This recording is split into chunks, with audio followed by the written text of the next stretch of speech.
Good evening, everyone. I'm Bondar JR, also known as the Silver Wolf, also known as Ron, and we're here to stream some eveonline. So, without further ado, let's get started. Looks like we got a big old group here, which is always fun. Always fun. Lots of discussions about our new home. We moved the headquarters to Upeen. Or, excuse me, Eugene with an F. So you fiend is what we're calling it.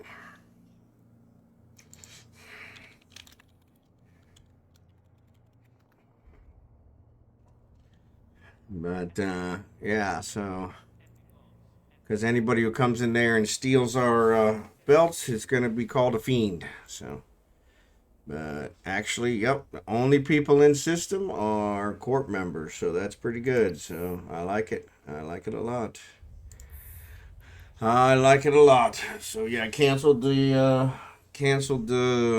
office in Matins. That was costing me over $1 million, and it continued to climb every month. And paying for the one now in Eugene, and it's only $20K. So yeah, so there's a lot of 20Ks in $1 million. So just good business sense, right? Save money to make money, right? Not to mention there's 22 belts in Eugene, so we shouldn't have any more belt problems. So, but with that said, I gotta figure out what I'm gonna do tonight. Thinking I might jump Kragan back.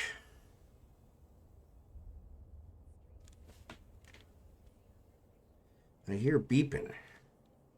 I don't know where it's coming from. I don't know if it's the Eve client or if it's my headset. I don't think it's my headset. But yeah, that's interesting. So, but sorry, distracted me for a second. So yeah. Now I hear it again. It's got to be the Eve client. Maybe the station I'm in. I don't know. But I'm thinking about having Falstaff jump back to Vanillin.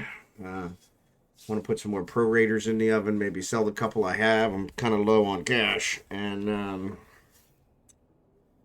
actually, I think I'm close to $1 billion again. I am over $1 billion. Well, then what am I worried about? I'm not low on cash. How'd I get back to $1 billion? I don't think I was near $1 billion, right? Yeah, it's really bad day when you don't remember how much money you have, right? Right? When you don't know how much money you have. Let's see where. Hopefully somebody didn't give me a bunch. Player donation. There you go. So there's where I was like, yeah, I was way low, right? Right, that's why.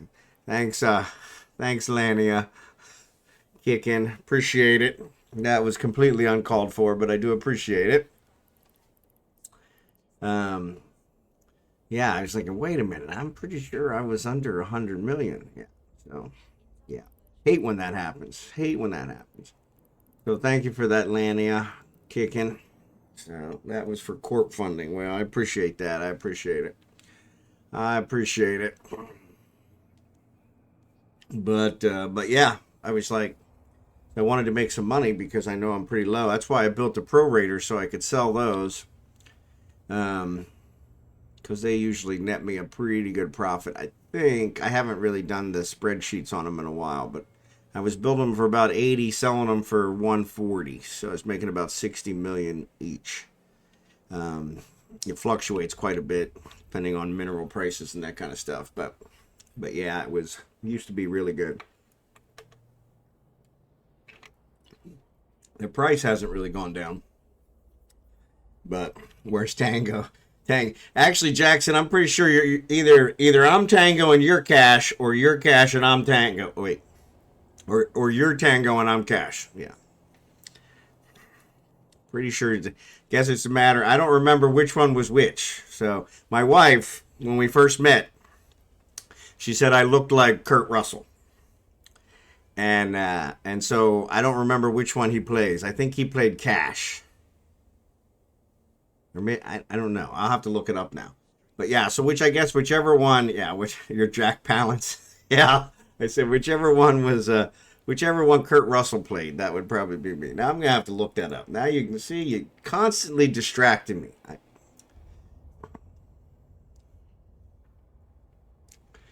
Yeah, so Tango and Cash. That was a good movie. You really are kind of more like a Sylvester Stallone one. So yeah, it looks like Sylvester Stallone was Tango. Yeah, Raymond Tango, and Kurt Russell played Gabriel Cash. So yeah, not a big fan of the Gabriel. That's a nice name, but I just never saw myself as a Gabriel. But anyway, I'm David Solden. There you go. Yeah, yeah, yeah. So yeah, so there that is. Actually, there are 5 people in system now, and all not necessarily corp mates. Drachenhort's here. So Drachenhort, that was one I was going to bring up with you. I know you got a corporation that you're a member of that, you know, it's all your alts. Do you want to form an alliance with us? So that way we can kind of throw it back in there. Did you see the mini fishing game is back in game? Tractor bean fishing, I mean. Are you talking about an Eve? Tractor beam. Oh, okay. Tractor beam. Not tractor like, drive through the field. If you know how that works, since I don't. Well, we'll have to figure it out together. But I was just thinking. So that way we have like a bigger footprint, you know. So people will be like, oh, crap. We don't want to mess with them. So the next time I shoot my mouth off, you know, I got something to back it up with. So. And then I don't know. Maybe we'll put a structure up here in Ufiend and start mining moons or something. So we can start thinking about that. So, but anyway, something to consider. Think about a Drachenhort. We'll figure it out. I'm not worried about that. But that way you guys would still be associated with us. So, but anyway. So yeah, I think I'm going to jump Falstaff back to Venelin. He can do some level 4 missions. I don't believe I have a level 4 agent anywhere near here. So I don't want mining, I want security. So his closest level 4, oh, it's 2 jumps. So I suppose we could do that. Really, 2 jumps? Oh. But that's Caldari Business Tribunal. That's actually a Caldari Corp. Right?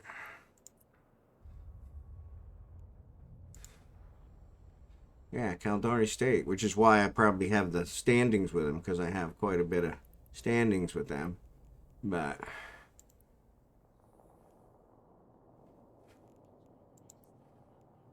yeah. So I guess I do have a level 4 agent I could work on here. So I don't have a ship I could work on them with. So Jackson, blah blah blah. You know how that works. Can we get war deck once alliances form? So the only way for us to war deck is for us to have a station, and whoever we're war decking to have a station. It's really screwed up. And so Jackson should know the answer. Yeah. So unfortunately, the war deck has nothing to do with alliances. Has nothing to do with corps. It's all about stations now.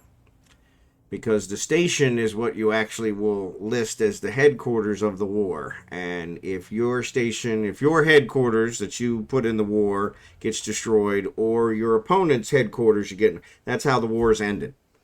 And so, unless they beg your forgiveness and pay a what do you call that? Ransom, I guess we would call it. But I thought once you were in alliance, that opened you up. I don't think so, but I could be wrong. But yeah, it seems war deck. In fact, when I was talking to the mercenary about it, he said the same thing. Yeah, the war deck is completely broke, and so that's why the mercenary corporations are making so much money, because everybody hires them to kind of inflict, casualties since nobody else can. So he said, like in the case of the people that we were having problems with, their stations are all in a holding corp. And so, yeah, so when we looked at those ones, I don't have them up here. But when we looked at that one corp, Brasilia something or other, Corporate Holdings, I think it was called. All those stations in Johnsort were owned by them. And I think at the time I looked at it, it only had one member in the corp. I think it's up to 4 members now. But yeah, it was kind of weird. So join Karma Fleet. So that one guy died. Thanks for being here. But yeah, so, and actually that one guy died, you might know. So if we have an alliance, we're thinking of forming an alliance. We have several corporations that kind of work together. We were thinking of forming an alliance that way. Does that open up the whole war deck possibility, or do you still have to have a station? From what I have read lately, it seems the station is key. You can't do any war deck without a station. And you can't do any war deck on any corporation that doesn't have a station. So, have to have the station. Yeah, that's what I thought. So, thank you for that. But yeah, it seems the war deck system is all keyed on stations now, which is kind of silly. So, everybody puts their stations in a holding corp so that they can't really be attacked because nobody really knows who owns them. So, we own the most keep stars in the game. Excellent. Excellent. Well, that can't beat that. But yeah, so let me jump Falstaff back to Venolin. I'll keep Kragan here, and maybe we'll run some more distribution missions so Kragan can get his stuff done. You know what I'm going to do first? I'm going to mine. Because one of the dailies is mine 20,000 units of ore. So I'm just going to go out here and mine. So, and actually I'm going to take Kragan with me. Form fleet. Tango and cash. Alright, I'm going to take Kragan out with me. Oop, oop, oop. No, we'll probably want to put him actually in a mining ship. Retriever. Lord.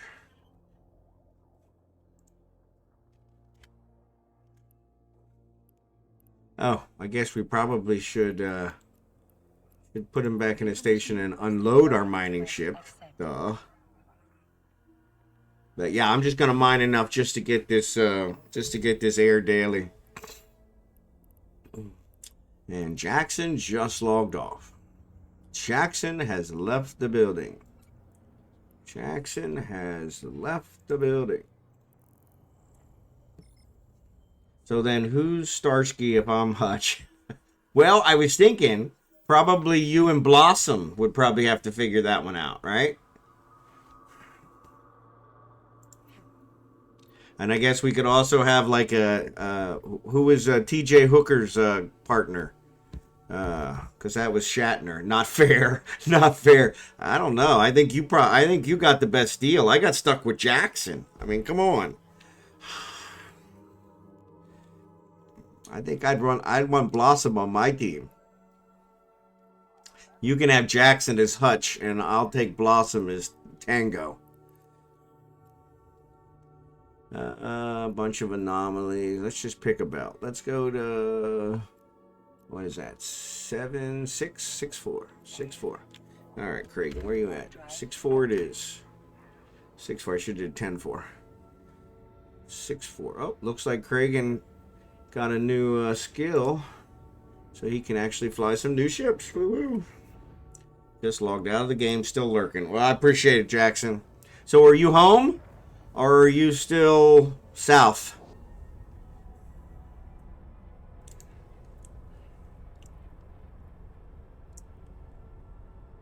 Oh, you multi-boxers, yeah. Yeah. Yeah, I'll be Hooch. Turner and Hooch. Yeah, I know. Hooch is probably the better one in that group. Yeah, I'm not sure who we're gonna get to take Turner. We can find somebody. Drachenhort's still out there. Maybe Drachenhort wants Turner back in New Hampshire. Excellent. Okay, cool. So the drive, I mean, you're probably tired from the drive, but at least the drive was uneventful, so that's good. That's good. That helps a lot. All right, let's approach this guy. Because they're always too far away.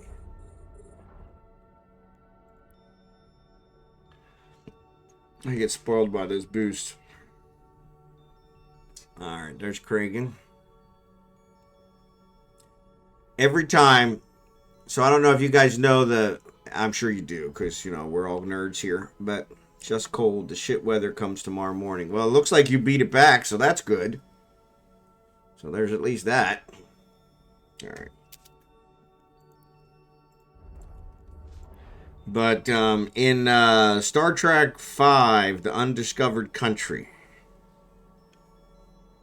the Enterprise is getting beat up by the cloaked Klingon ship, and Sulu comes flying in and says, give him another target, to target. And every time I see my alt come in, that's what I think of, is that Kragan's coming in to, give him another target. Never works out that way, but just thought you guys get a kick out of that, because we're all nerds here. I mean, let's admit it. We're all nerds. We're all nerds. Alright, no massive Scordite. Well, that's alright. Condensed is just as well. Let's see, any of them close to 15? No, none of them are close to 15. So let's just pick 2. And get close. Alright. That's 6, sir. 5 was side block. Oh, you're probably right. So that was 6? Oh my lord.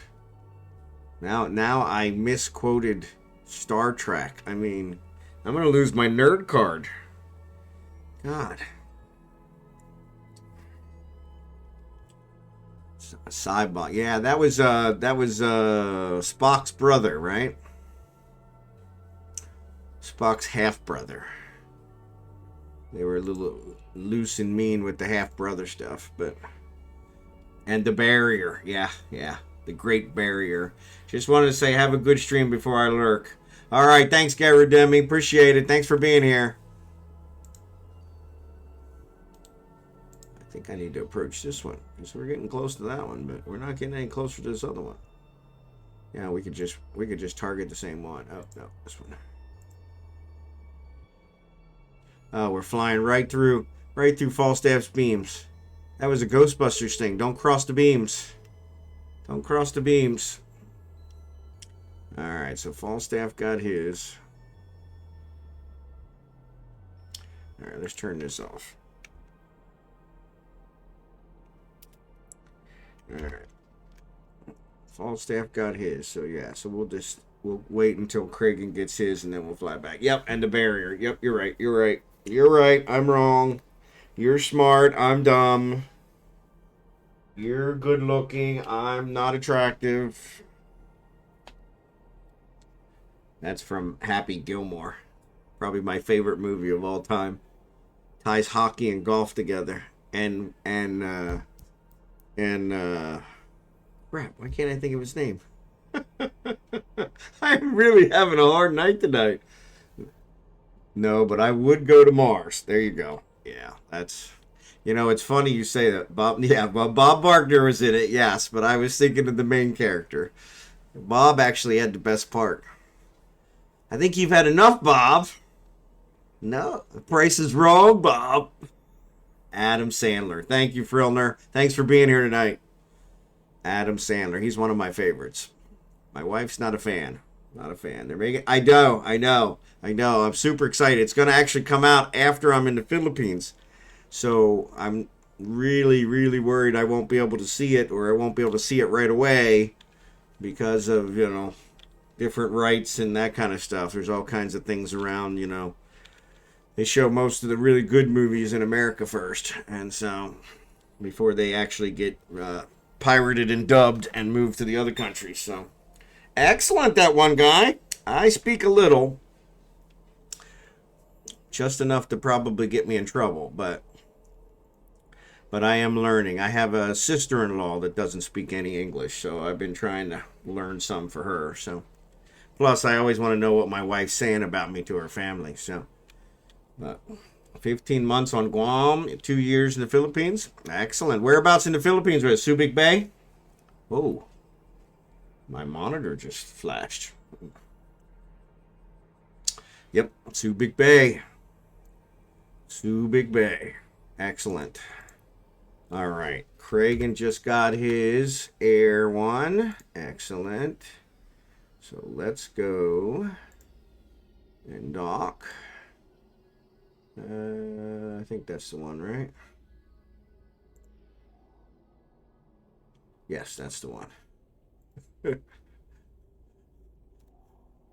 right. So let's go dock, especially since my hold's almost full. So 1978, 79. Ah, see, now you're dating yourself. If you were in the service 78, 79, you know, that means you're probably a little older than me. Yeah, see, I was born in 68. So I turned 57 a couple weeks ago. But retiring early. So we're going to retire in April and move to the Philippines. So yeah, just a kid. Yeah, just a kid. Yeah. I don't feel like a kid. I don't look like a kid. I get everybody coming in here and saying, man, you're old. I guess streaming is a young man's game. So yeah, 60 hertz, yeah. Well, I'm hoping with the warm weather it'll be a little less hurting. But we'll see. 50 hurt. But then again, I think when I turned 30, somebody at my office put a sign on my desk, Happy 50th, and I didn't have a single person that said, nah, that's not right. So, and that was at 30. Of course, I had already started graying by 30. So, but yeah, I had one of my church mates here, and this has been several years ago, and asked me, when did you retire? I was like, yeah, I'm pretty sure I'm younger than you, buddy. I just look old. Monsoon weather would be horrible on your joints. Yeah, I'm a little worried about that. And I've got a few extra pounds, as you can probably tell. So that doesn't help, but I keep telling my wife I'm going to lose it when we get over there, but probably not because the food's pretty good. So, but we'll see how that works out.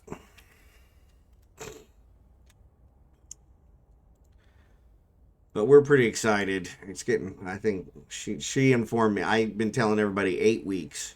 She said it's actually 9 weeks. So it really depressed me today because I was like, man, I thought it was 8 weeks. So, but lumpia and pancit, yeah, my wife makes, pancit is her specialty. So she doesn't do real good with lumpia. She's done it a couple times, but she has a friend down the street that makes lumpia, and oh yeah. So, but yeah, I'm more of a winter guy, so I'm not sure. We visited. I think we figured out we visited like 7 times in the last. My wife's been here. May would be 18 years, so we're leaving in April, so she would have been here 18 years. And but yeah, so we visited 7 times. I think it's 7 times now. I think I visited once, and then 6 times since she's been here. And so I've never done balut. Luckily, my wife's not a fan of balut, so, and I'm not sure I would be either. So San Miguel, yeah. So she when she got over here, she had me stop drinking. So one of the vices I had to give up for her, and so every time we're over there, her brothers always offer me beer, and I usually take them up on it just to irritate her, because it's her brothers, right? I don't want to piss off her brothers. They're all older than her. They're all older than me, so they treat their men like kings. Yep. Women outnumber the men 4-1. So yeah. But yeah, there's a lot to be said for that. So, all right. So let's see. We did our air mining. The other one will get me corporation, so I'll get that when we get back. So I'm going to go ahead and jump back to Venelin. Jump. I'm going to leave Cragen here. We'll let him do some more missions. That way he can also pick up some stuff. Since he ran out of Evermarks. I didn't think I'd ever run out of Evermarks, but I did. All right.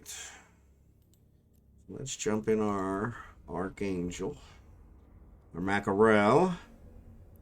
Let's see what our level 4 agent has for us today. Let's see. Damsel in distress. Yeah, I can do that one. I can do that one.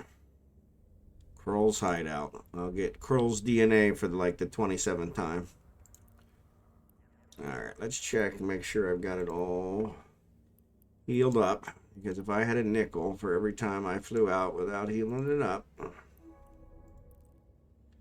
without repairing it, which is why Jackson and I need to go. Love Asian women. Yep. Yeah, I'm partial as well, which is one of the things my wife's really worried about. So, because she's planning on us having a maid and everything else, and I'm like, well, you know, if we have a maid, then she's probably going to have to be either really old or really ugly or both. And so, because I don't want any accusations, so I don't want to pull a Arnold Schwarzenegger. Because that's a problem. I think his maid was really ugly. So, but didn't stop him. So yeah. So, but yeah.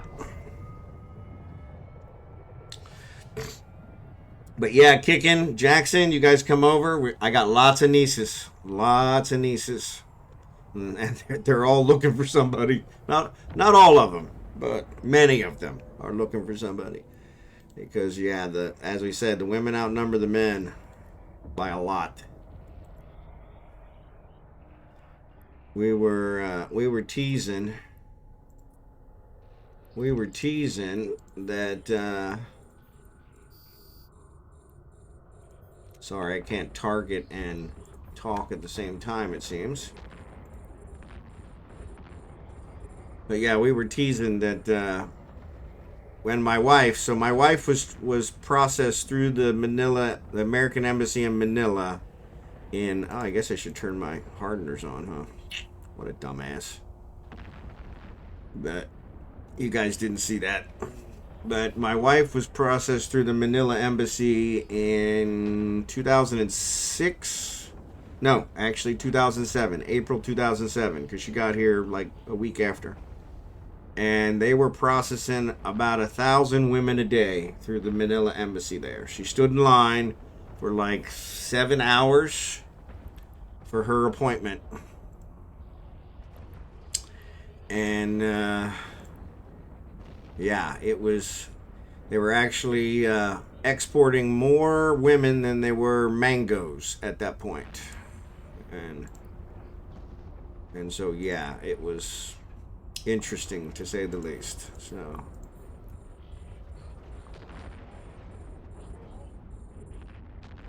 All right, let's launch you guys. Somebody's probably going to target you. Have you pick off these close ones because my battleship's guns won't hit the close ones.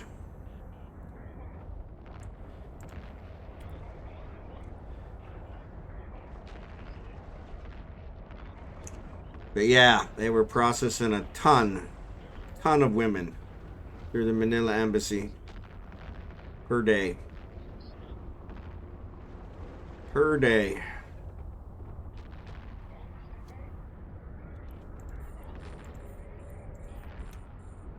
So yeah, it was pretty intense. All right, let's focus our fire. But yeah, I'm definitely partial to Asian women, so.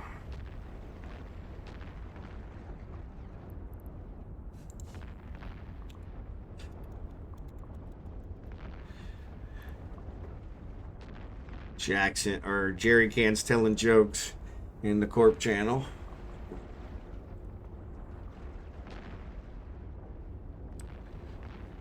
Actually, they did a pretty good job going through that battleship. It was actually a pretty good one.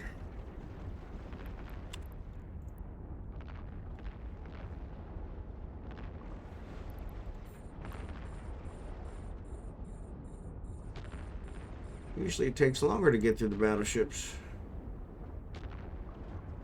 Now they're all here pounding on me. See if we can pick a couple of these off.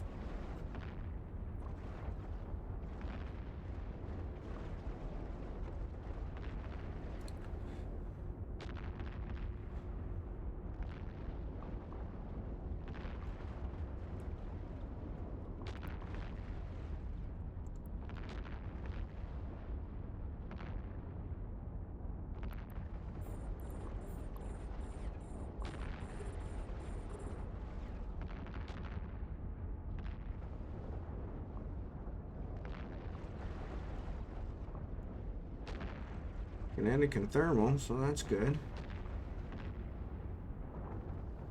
Alright.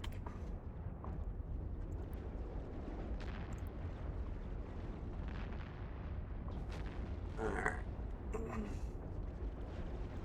But yeah, Jackson and Kicking, you guys are welcome.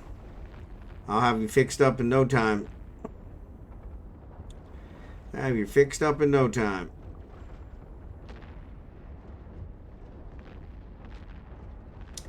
That's my plan with my son. So my son has been, I don't know what the correct term would be, has been deceived by his mother, my first wife, into facilitating her not being alone for the rest of her life. He's 26. And so when she finally moves on, hopefully sooner than later, though I hate to wish that on anybody. But I'm planning on taking him to the Philippines and marrying him off to a good Filipina and straighten his rear end back out. So she's got him all gummed up. And I mentioned to her that she's kind of ruining him, not letting him live his life and not letting him learn the skills he needs to survive. And she said, I don't care. Which I'm sorry. As a parent, that really bothers me. Because as a parent, you should want better for your kids. You know. But now you see one of the reasons why we're no longer married. So. But yeah.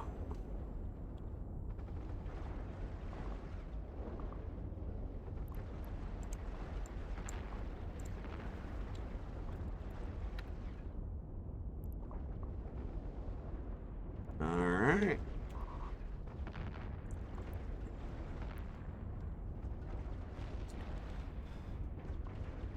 Now I'm pretty sure I have to destroy one of these structures. Communications tower. Pleasure garden. Pleasure garden. Alright. Thought it was a pleasure hub.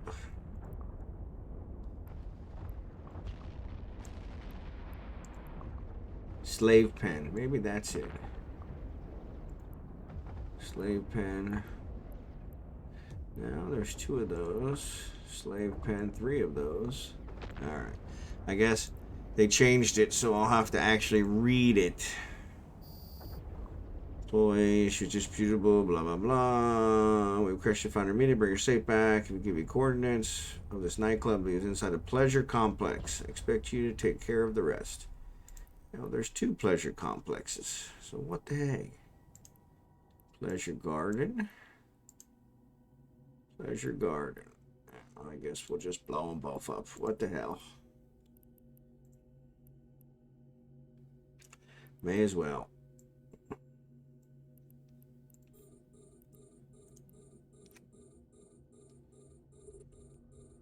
Alright, here we go. Turn in orbit.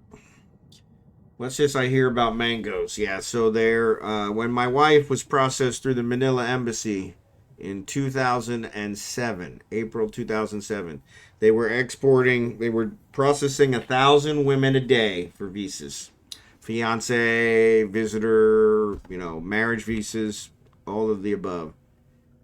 Which was more than the mangoes they were exporting per day. So that was a big joke, was that they were actually exporting more women than mangoes. So let's take these guys out.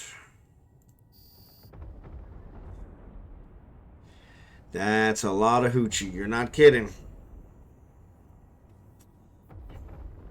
They are very good women, very loyal, which is something I didn't have with my American wife at all. And but also not to be what's the word? Toyed with. So they are very even for smaller ones. There's a casino. Even for smaller women, they're mostly all like 5 feet, 5'1", 5'2" is the average height. Yeah. I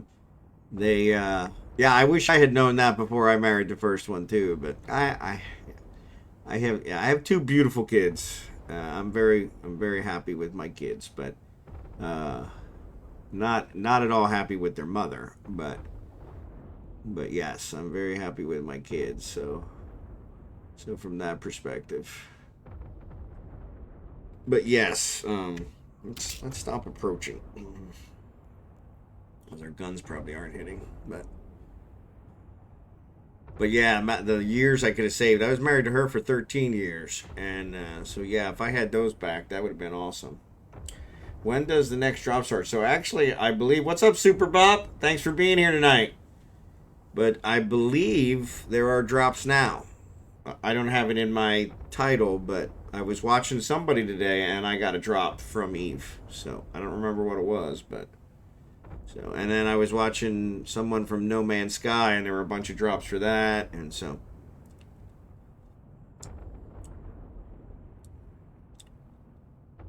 So yeah, it looks like they have started drops again, so I haven't checked to see exactly what they were, so I got the one from today. Okay, color thingy for skins. Okay, yeah.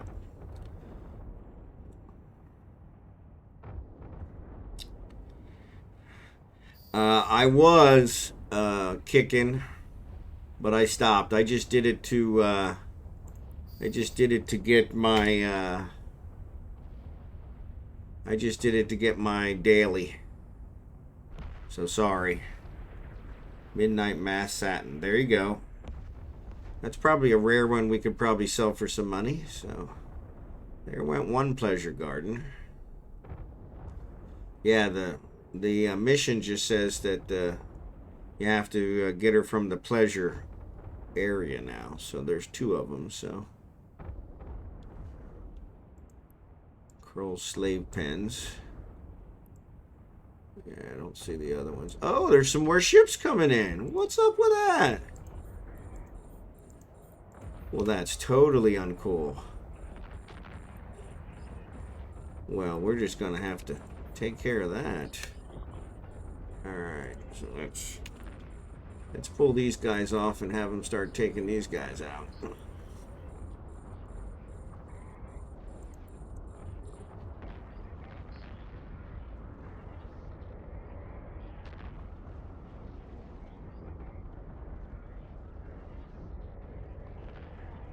Yeah, I guess maybe I should orbit this thing. Of course, it's about to blow.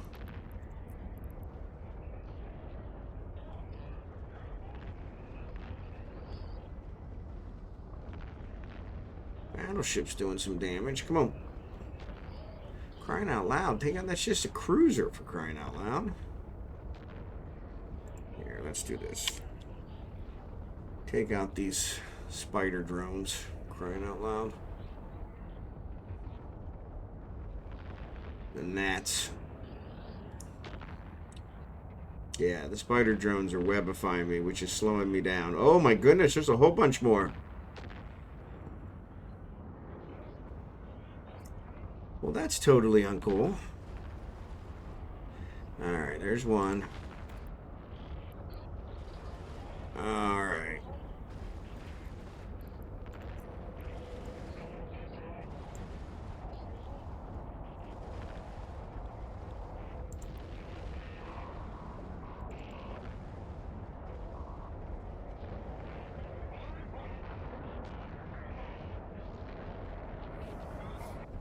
Alright.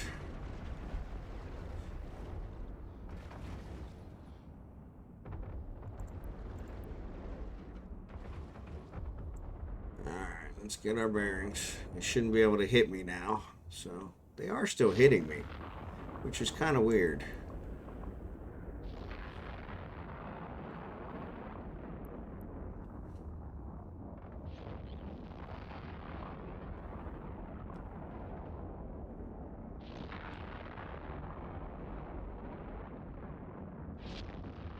Uncle says you're my partner in crime.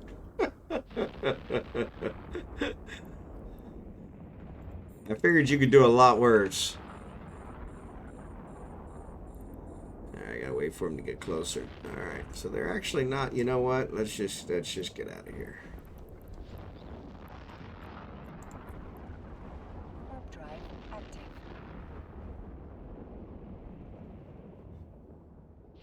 I guess that we should have probably turned around, huh? Oh, look at that. Alright. I have never had this mission do that to me. So. And I don't think I got the damsel. Oh, I didn't.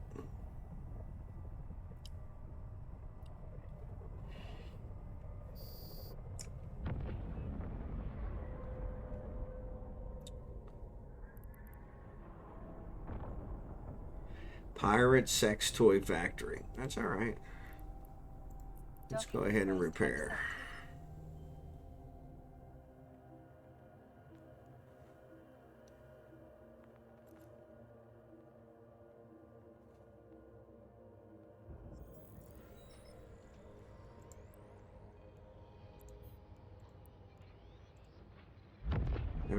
I've probably done this this mission like, I don't know, 40 times. So I guess it looks like they changed it up a little bit, so good for them. Alright. Let's reload. It didn't reset our micro warp drive. That's kind of weird. Alright, let's turn on our hardeners. So we don't fall into that trap again. Cheesecake and tea. Man, you come up with some of the weirdest ones, Jerry can. What was it? Hot chocolate and Triscuits the other day?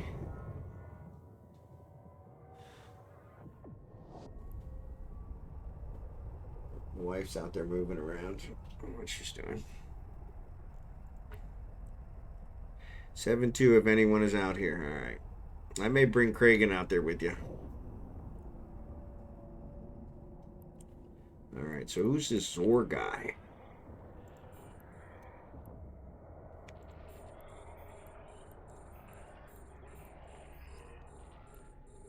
Alright.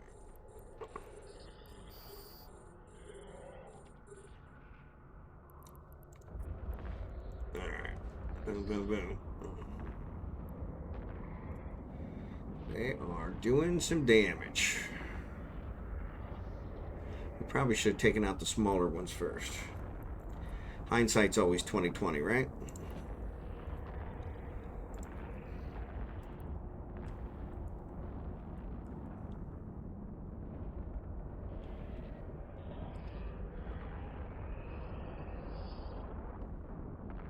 Hindsight's always 20/20. Let's get that spider drone in there.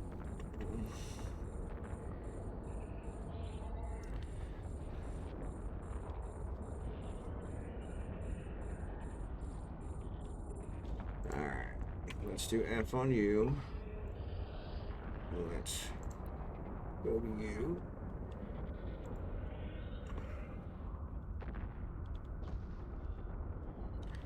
Take out a couple of these.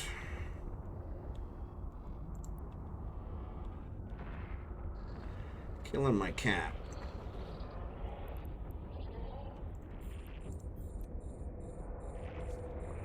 Come on, take out the spider drone.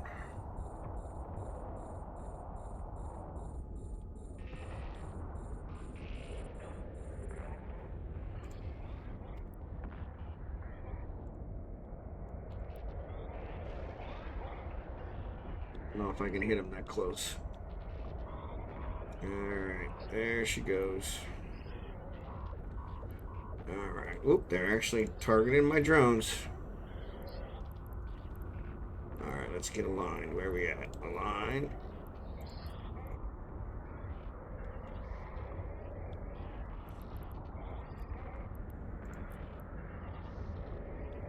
Warp drive active. I got a warp vector. Go.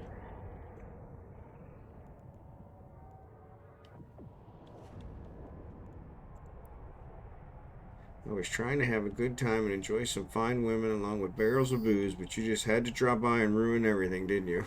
I like that they're updating the missions, so. Alright, that one guy died. Thanks. Have a great night. Thanks for being here. Kill Zor first. He does good DPS. Yeah, I did take him out. I did take him out.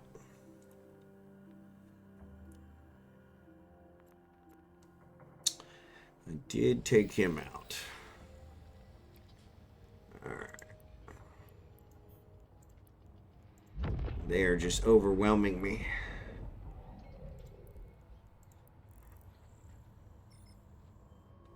I pulled a Gooner and was ratting in my training clone.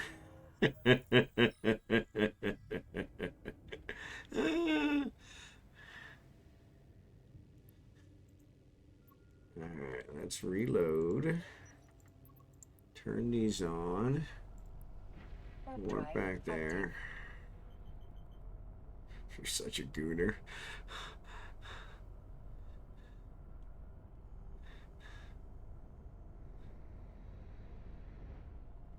We'll try and pick off a couple more.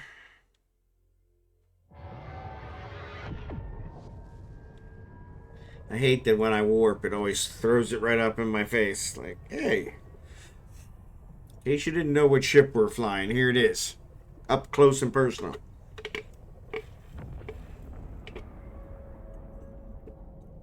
Alright. My goodness, they're all right here. So let's do this.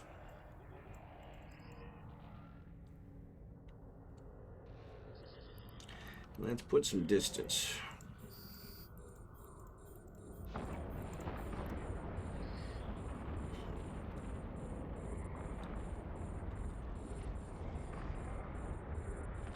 Come on, you should be putting some distance between us. There you go. There you go. There you go. Come on.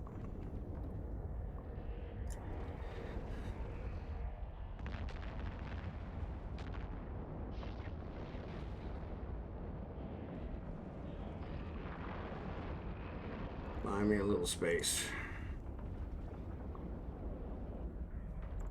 Alright. There we go. Shoot.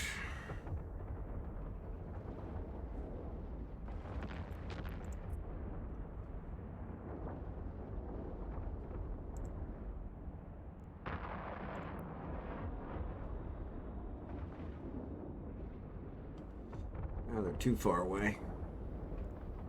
But they'll catch up quick. Pick off some of these frigates.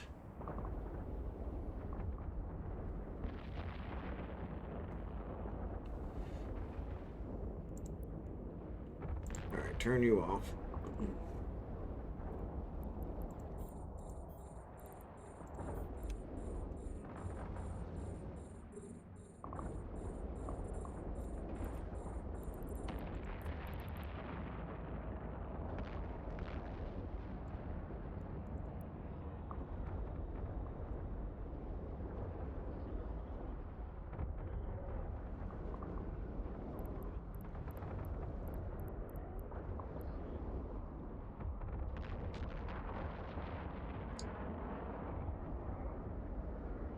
Gave myself enough room to be able to deal with them, so this should work out fine now.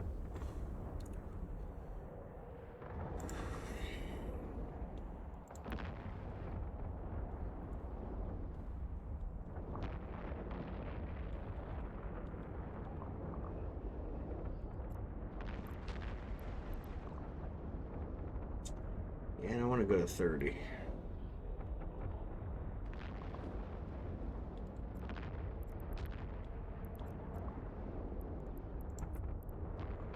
me switch.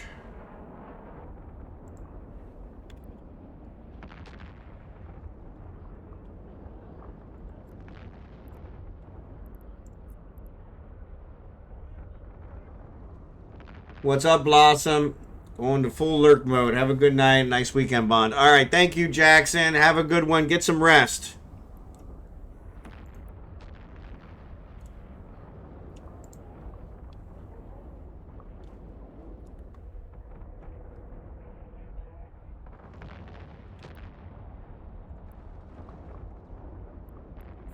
All right. We're getting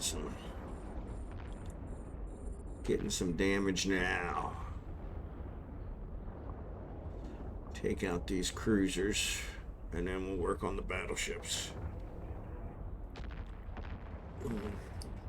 Super Bob, how exactly do you say that? How do I say that? Hey, Blossom. How do I say that? Get some rest?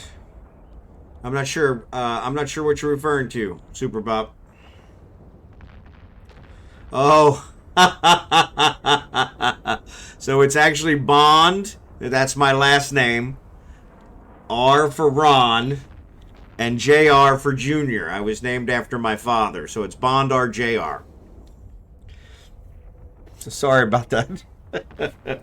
You did highlight that. I thought you were highlighting it to get my attention. So, but yes, Bond R JR. So, but I go by just about anything. So, Bonjour, Buongiorno.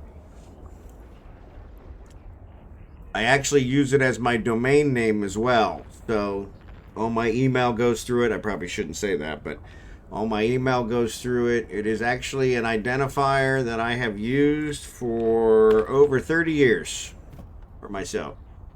So usually dad or granddad works too. So Bond Dr. Junior. Yeah. Yeah, no. You know, Bond, yeah, my last name is Bond. So my father didn't have a sense of humor. He named me after him. James Bond was what I would have really liked. But then again, I have a son, and his name is not James because his psychedelic mother would not allow that. So we, even though she named our daughter, I was supposed to get the son, the second born. She nixed it on the James Bond one, so, which was very disappointing. Psychedelic mother. I was trying to think of something, polite to say and not politically correct, and psychedelic was the only thing that came to mind. So, it really doesn't fit. I've referred to her multiple times as the devil. So, when we were going through our divorce, I was riding the bus to work. And everybody on the bus was like, you do realize if she turns up dead, we're all going to be called as witnesses. And I said, if I manage to kill her, I said, I will stand there and wait for the police. Because I don't care what any of those guys in prison have done. None of them has killed Satan. I will run the place inside of a year. Because none of them has killed Satan. Needless to say, she's still alive to this day, nearly 20 years later. So, mostly because of my children. I love my children dearly, and I wouldn't do anything to harm my children. But yeah, I think at least one of them is probably on my side with I should have taken her out a long time ago. But yeah, I have a 31-year-old daughter and a 26-year-old son. And so, what did she do to you? Oh, that's a whole nother story. Yeah, that's a whole nother story. Yeah, it's kind of more along the lines of what didn't she do? So, she was American. So I think the phrase that finalized giving her a divorce was, I think you're at the top of your salary chain, so it's time for me to cash out and get off of this money train. She literally said to that, word for word. said that to me. And I said, "Excuse me?" So yeah. There's a lot there. There's a lot to unpack. So yeah. Ironically, she was horribly wrong because I probably make, oh God, I make at least double now what I made back then. So she was really horribly wrong. But hindsight, always 2020. So where the hell is this damsel? Of course, now I'm so far away from all these things. Reload. I wasted so many bullets. Okay, well, this is interesting. So let's put on here, add large collidable structure. Let's see. We got a coupling. That's not going to help me. We got communication. We've got a coupling, communication. Cole's Pleasure Gardens. I thought I already destroyed all those. I did not. Well, there you go. Too far away. Warp drive active. So that must be the one where she's stored. So I'm getting a divorce myself. I am sorry to hear that. I've had several people come to me and say, "Hey, I need to get a divorce."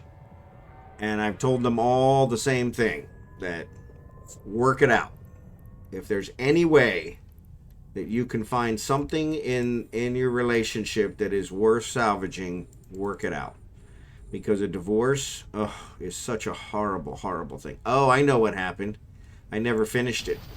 There you go. So I didn't get the last shot in to kill it. So that's why. And there's my cargo container. There's my cargo container. Looks like I was too close, though. Actually did some damage to me. Alright, there's the damsel. Alright. Oops, sorry, ads are on. The damsel and a whole ton of drugs.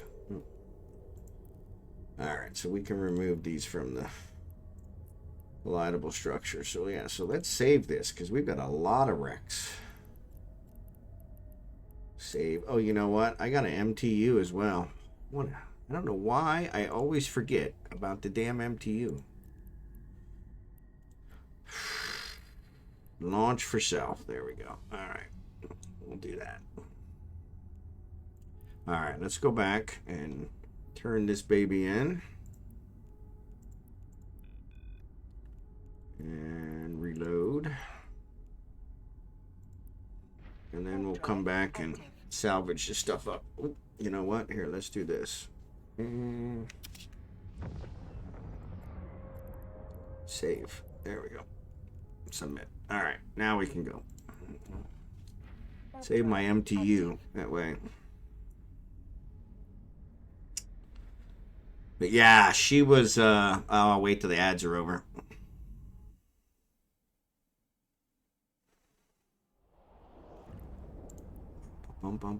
Thank you for saving me. I thought I would be stuck here for the rest of my life. You can't imagine how I feel right now.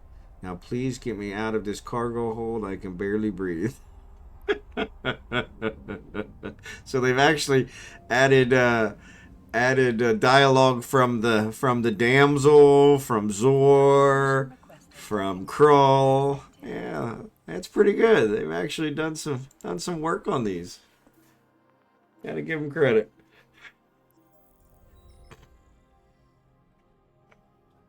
Yep, that's the case. I think it is. Alright, let's go. Let's turn this one in and then take our Noctis out here and pick up some salvage. Alright, start. View. Complete. Bingo bongo. No. Yeah, go ahead and split it. That's a good idea. That way, good old Craig can even get some. Alright, so let's go here. I think it's a bit too late for mine. Yeah. It's I went through a divorce as a kid. My parents got divorced when I was 10. And I didn't want that for my children. Yeah. But I knew. So my first wife and I, we got married because she got pregnant. And she was about 4 months pregnant. We got married. And so 4 or 5 months later, when my daughter was born, I knew I had made a horrible mistake. But I stayed with her for 13 years until she demanded a divorce. And I was more than happy to give it to her, especially after the comment that I said earlier. So that was the straw. And I think she did that. She's a fairly intelligent person. She made some mistakes in her life, but she knew that I was stable enough that she could say that, and I would give her what she wanted, which was a divorce, and not kill her. But it was quite a gamble, because I'm not sure I knew I was stable enough to overcome that. And I told her, I said, you need to leave right now, because I said, this is I'm not going to be responsible for what happens next. But yeah, but looking back on it, I think it was a calculated risk for her. So, but Blossom, I'm glad. I think, like I said, you're always welcome in Silver Wolves. But I know you really like the goons, so I'm sorry to hear that, because I know you really enjoyed them. So, and you are a gooner, so what? Only offers missions to those participating in factional warfare on behalf of his faction. Okay. Not sure why that changed, but okay. So, our kid is only 2 right now, and I'm glad she won't remember the worst of it. Yep. Yeah, that's a whole nother thing. She, yeah. Well, that's what everybody says. So I knew, when we had our first child, and they said, why'd you have a second one? And I said, well, when, your wife only gives you sex twice in 13 years, so, which is also why I had a vasectomy, literally days after my son was born, because I knew if she offered again, I'd have 3 kids, and I couldn't afford 3 kids. So, but yeah, I was always faithful, never strayed, but yeah, it was a challenge. So, and there was 13 years of it. So, but yeah, it's one of those. We all make our mistakes. We have our bed to lie in, and so yeah, it's weird because I don't have regrets. A lot of people think that I regret my first marriage, and I don't, because I'm very pleased with where I am now in my life. And I wouldn't have ended up here if it hadn't been for the choices that I made before. And I think a lot of people need to understand that, because everything we do has a consequence. And I explained that to my kids. I said, there's everything in the world has a price. You might be able to get away. My daughter, we had this conversation with her, and she snuck out of the house to visit her boyfriend at 16. But yeah, I said, there's a price, and you might be able to get away with it, but 9 times out of 10, you're probably not. You might be smart enough to pull off the crime, but there's always some extraneous circumstances. So you got to decide if the time, if the penalty is worth the risk, if the reward is worth the risk. And so yeah, she snuck out of her bedroom in the middle of the night, climbed down the rose trestle, and went and saw her boyfriend, and got pregnant and gave birth to my granddaughter the first day of her senior year in high school. And so she learned a lot about risk and reward back then. But yeah, it was one of those where it's a hard lesson, I think, that not everybody learns. And I'm very happy with where I am now. And I know, had I not gone through what I went through, I wouldn't have ended up where I am now. So yeah, so there's something to be said for that. So Blossom, I'm staying with the goons, but switching corpse. All right, well that's good. So yeah, my daughter. That's honestly, that's when most of the gray hair came in. So yeah, I have a 31-year-old daughter, 26-year-old son, and a 14-year-old granddaughter. And so, and yeah, so yes, it's been a colorful life. It's been a good life. I can't complain.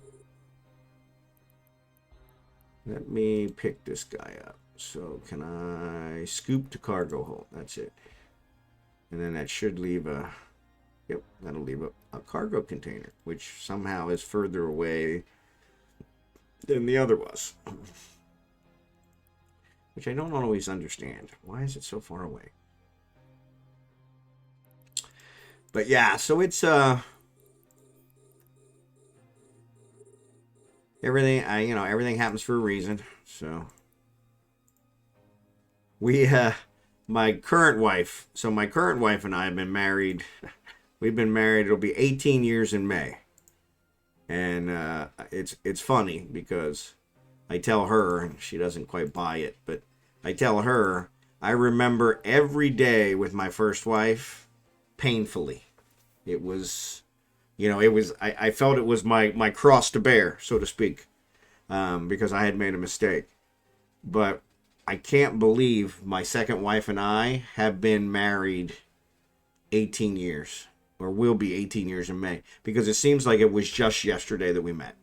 It's been that fantastic. And so yeah, so yeah, there's a lot to be said for, for that. My life is kind of a good example of what to do, what not to do.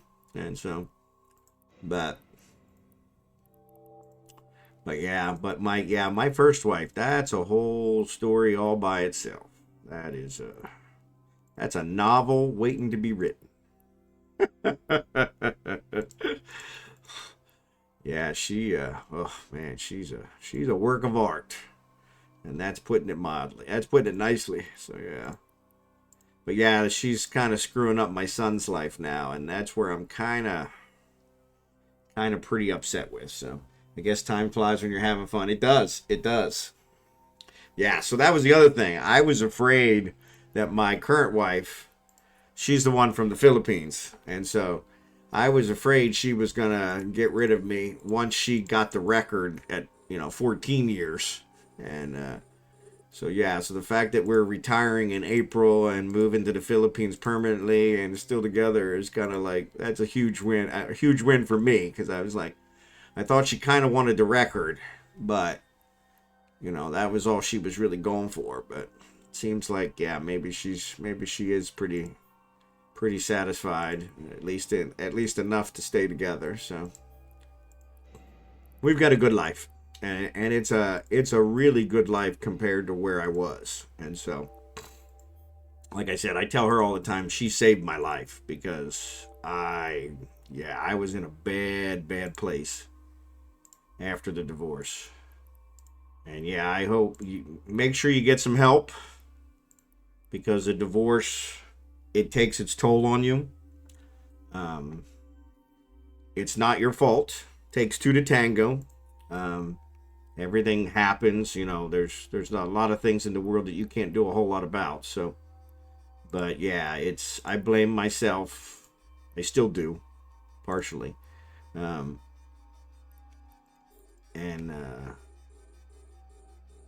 And so yeah, so that's what I kind of felt like a failure, and that took its toll on me for a long time. But yeah, she came into my life, and she wasn't putting up with that nonsense. So we've made a really good life together. Really good life together. I mean, I'm retiring at 57, which is way earlier than most Americans can retire. Most of them don't retire until 70 and then die a year later. So, but yeah, we're retiring at 57. We're going to move to tropical paradise and build a house and live the rest of our days, hopefully, on some white sand beaches. So, But yeah, it's we're really looking forward to it, and that's all because of her. Yeah, that's all because of her. She definitely turned it around for me. So yeah, so never give up hope. Don't blame yourself. Like I said, I blame myself a lot.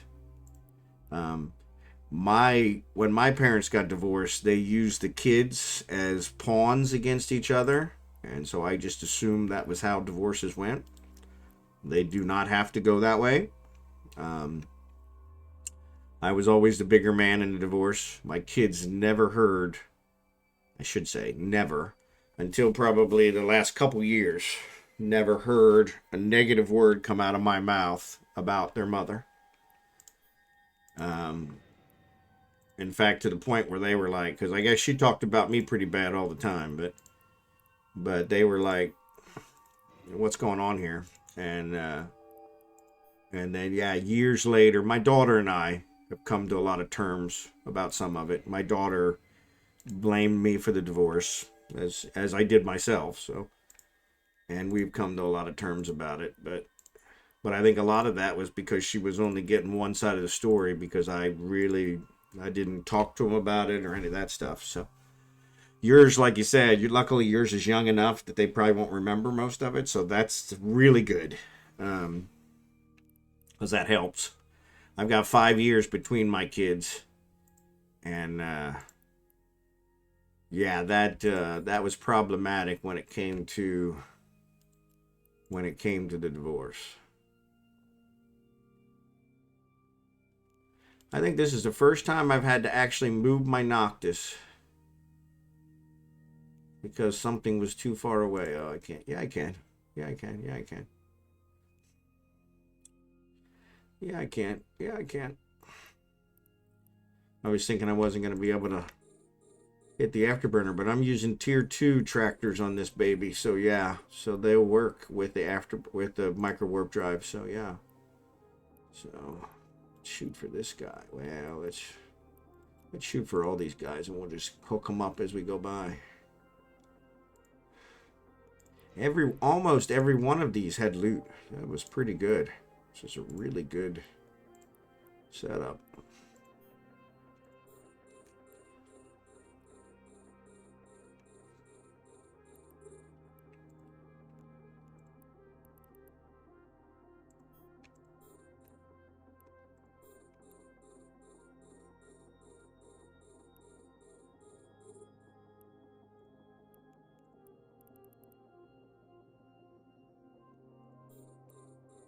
Alright, we'll hook up this last one. I'm going to turn off the micro warp drive. But yeah. Yeah, I mean, just always be there for your kids. It was so funny. My daughter, early on, she had said, Dad, it really seems like, you don't have any money, you know? And I was like, well, she's like, so yeah, so what's going on, Because mom's throwing money around like no tomorrow, and you never have any money. I used to take them out to lunch every Wednesday. I'd have them every other weekend, and so they were like, you always take us out to lunch. We appreciate that, or out to dinner, but we appreciate that. But you never seem like you never do anything. Mom's doing all this stuff, and I was like, your situation is not much different than other people's, so I'm sure you'll figure it out. I said, but I'm really not at liberty to discuss it with you. Or maybe when you're a little older. And she didn't understand it, but I think later on she respected it. And so, what's up, Blossom?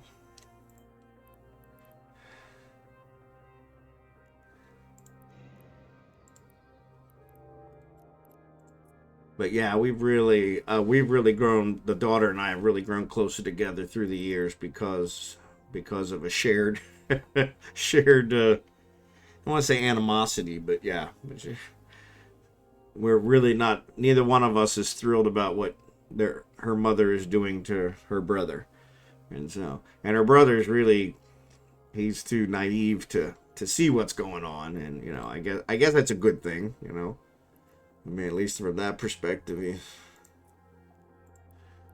He's not stupid, but I think he's just naive in the fact that he really has no idea that all this. But like I said, I'm sure it'll all work out in the end. Like I said, whenever she was considerably, I say she was 8 years older than me, and so and she smoked very heavily. She's quit smoking now, and so yeah, so from that perspective, that was kind of a hit. But as I expected her to be gone by now, to be perfectly honest, but I told her, I said, I actually thought this would work because I told her, I said, you're really doing me a favor because when you pass, he's going to have no skills to be able to survive in the world. He's not going to know how to pay his bills. He's not going to be able to tie his shoes. He's not going to. And I said, so I'm gonna send him an airline ticket and bring him to the Philippines and marry him to a Filipina and have him fixed up in like a month and a half. And I thought that would help her see that what she was doing was wrong. And she replied and said, I'll be dead. What do I care? And I'm like, I said, this is your son we're talking about. She said, I'm not harming him. Yeah, you are. Inadvertently. Indirectly. But you are definitely harming him. And so, but yeah, she just doesn't see it. And so, I always like hearing about your life. It makes me feel better about mine. That's what I'm here for, to be perfectly honest. Is ADFU is recruiting. Yeah, I know ADFU is recruiting, Blossom. Thank you for that. But yeah, that's kind of what I'm here for, though, Super Bob. I mean, honestly, if anything, I want to be a case in point that it does get better. My divorce was definitely the lowest point in my life. During the divorce, I lost both my dogs. I had to have one that I had for 16 years put down because he got old. And I had a second dog that was about 10. Both dachshunds, same as what I have now, long-haired dachshunds. And the second one just harassed the first one. So that was Sebastian and Ben. And Ben just harassed Sebastian all the time. Sebastian, just nothing bothered him. He just kind of was really passive. And Ben harassed him all the time. And Sebastian just put up with it. And so when I had to have, Sebastian was the older one. When I had to have Sebastian put down, because he was just getting old. I mean, I think I took him like 6 times to have it done because I couldn't bring myself to do it. And they kept giving him medicine, and he got a little better, and unfortunately, I realized I was just keeping him alive for me, And so when I had him put down, Ben just stopped eating. He wouldn't do anything. He was just lethargic. I had to have him put down like less than a month later. And at the same time, I'm going through the divorce, and I'm just like, and so, yeah, it resulted in me not having any dogs for 13 years after that. Yeah. I mean, I guess his whole purpose in life was to harass Sebastian, and when Sebastian wasn't around, he didn't know what to do. And so, but yeah, it was a hit. It was a real hit. And so, not seeing my kids every day, losing my dogs. Because, yeah, in the divorce, I got the dogs. We had dogs and cats. She got the cats, I got the dogs, which I was perfectly fine with. I'm not a cat fan. Nothing wrong with cats. We had some good cats. I did grow to love them in 13 years. But I'm not a cat guy. And so, but yeah, it was a big hit. And so, yeah, so then when I met my wife, my current wife, went to Philippines, visited her, asked her to marry me, moved her, filed the paperwork, moved her over here legally. We were going back and forth to the Philippines every couple years so she could see her family. That was one of the deals I made her is, if you move over to America with me, I'll bring you back every couple years so you can see your family, so you don't really feel so disconnected. I said, and then when we retire, we'll move to the Philippines permanently. So you can live over in America for, let's say, 20 years, and then I'll live my last 20 years, I hope, over in the Philippines. And so he's like, well, that's a good deal, And so because we were traveling so much, we didn't even discuss dogs. And my wife has never had a pet her entire life. I mean, we didn't meet till she was in her 40s. And so she never had a pet her entire life. And so then her mom died, like, I don't know, 6, 7 years ago. And so there really wasn't any reason for us to go home anymore. She's got quite a few brothers and sisters. Most of them are spread all over the world. And so she was like, well, you know, we probably don't need to make the trips anymore. The next trip we make will be when we retire. And so I said, okay. So then I think for my birthday, she said something about getting a dog. And I was like, you know, we haven't had a dog in I haven't had a dog in 13 years. I think we'll be fine, you know, it's not. But the more I thought about it, the more I thought, you know, I really was missing that. And so that's when we got Benedict. And Benedict and I are like linked souls, you know. He's fat and stupid, just like his old man. So we got him, and yeah, he really grew on us. And then a couple years later, another dog from the same breeder, one that she was breeding, a small dog that I had seen when we were looking at Benedict, and she said, no, she's not up for adoption. Yeah, cash adoption. Yeah, you know what that is. She's not up for adoption because she's one of my breeders. She was so small, she really wasn't able to breed her well. She never had big litters, and she's a little tiny thing. But she's just the most beautiful dog I've ever seen. I've always been male dogs, but this one, I just fell in love with her. A couple years later, she contacted me and said, you know, that dog you're really interested in, you know, I'm gonna adopt her too, because she's really not profitable. And so we swooped on her, and she's got the personality just like my wife. She's kind of grumpy, doesn't like people, you know, just but really once she gets to know you, loyal to a fault, you know. And so yeah, the two of them have really grown on us. But we're taking them with us to the Philippines when we go in April, and that is a huge ordeal. And that's I told my wife, I said, you know, how attached are you really to these dogs? Because we're talking like 10 grand to take these two dogs. And so no, yeah, oh yeah, I had him actually before I met my first wife. I actually worked in a kennel, and that's where I got him. He had chewed on his ears when he was little, and they couldn't sell him. And so I got him for a huge discount. And yeah, I had him his whole life. And yeah, I had him before I met her. I had him after she was gone. Yeah, it was. But yeah, that was Sebastian. He was named after the crab in the Little Mermaid. So that was my it's funny because he was named after that, but turned out that was my daughter's favorite movie. So that's like me and my cat, but my cat better give me like 10 more years. Yeah, cats live a lot longer. So dogs, 16 years is a pretty good run. Pretty good run, especially for dachshunds. And so, but yeah, that poor guy. I mean, at the end, I was just keeping him around for me, so I started feeling bad. And so when I finally had him put down, man, that was a kill. And then, like I said, then Ben was less than a month later because he just wouldn't eat. He wouldn't do nothing. Just lost all his will to live. And I was like, man, just kick me while I'm down, you know?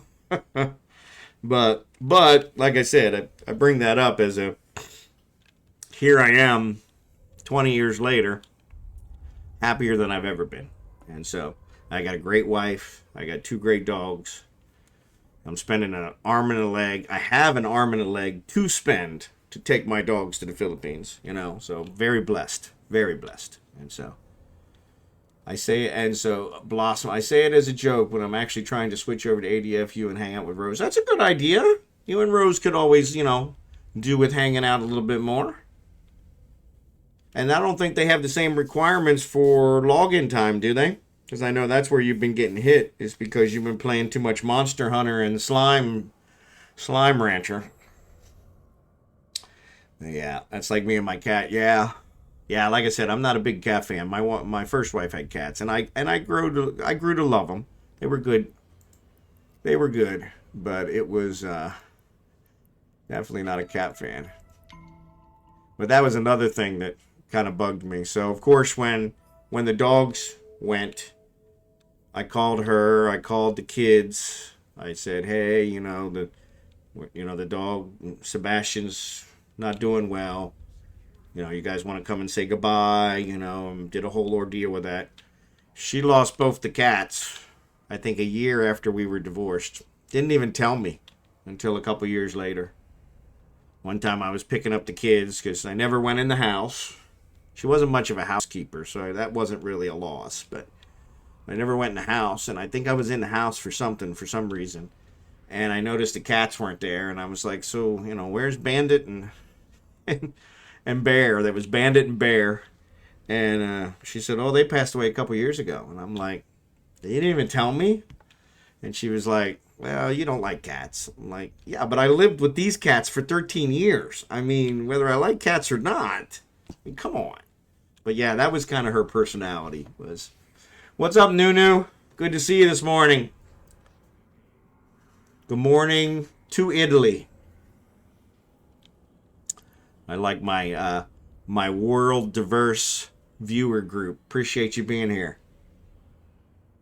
But yeah, so that's just kind of the way she was. And so, but yeah, from what I heard, I found out years later that I guess she was telling quite a few interesting stories to my daughter and my son after the divorce. But ironically, they were like, my daughter especially, she's like, well, I really couldn't believe him because they didn't make sense, because we could see you every other weekend and every Wednesday. I took them out to dinner every Wednesday. And they said, we could see you every Wednesday, we could see you every other weekend, and, it didn't match, and so, but, yeah, she was a work of art. Right after I got my wife here, so right before we were married, so she came over on a fiance visa. So I went to the Philippines, I met her family, asked her to marry me. We bought our what we call engagement rings, which we still wear to this day. So and then I filed the paperwork. I came back after that trip and filed the paperwork, and it was about 6 months to the day till I was able to get her appointment at the embassy.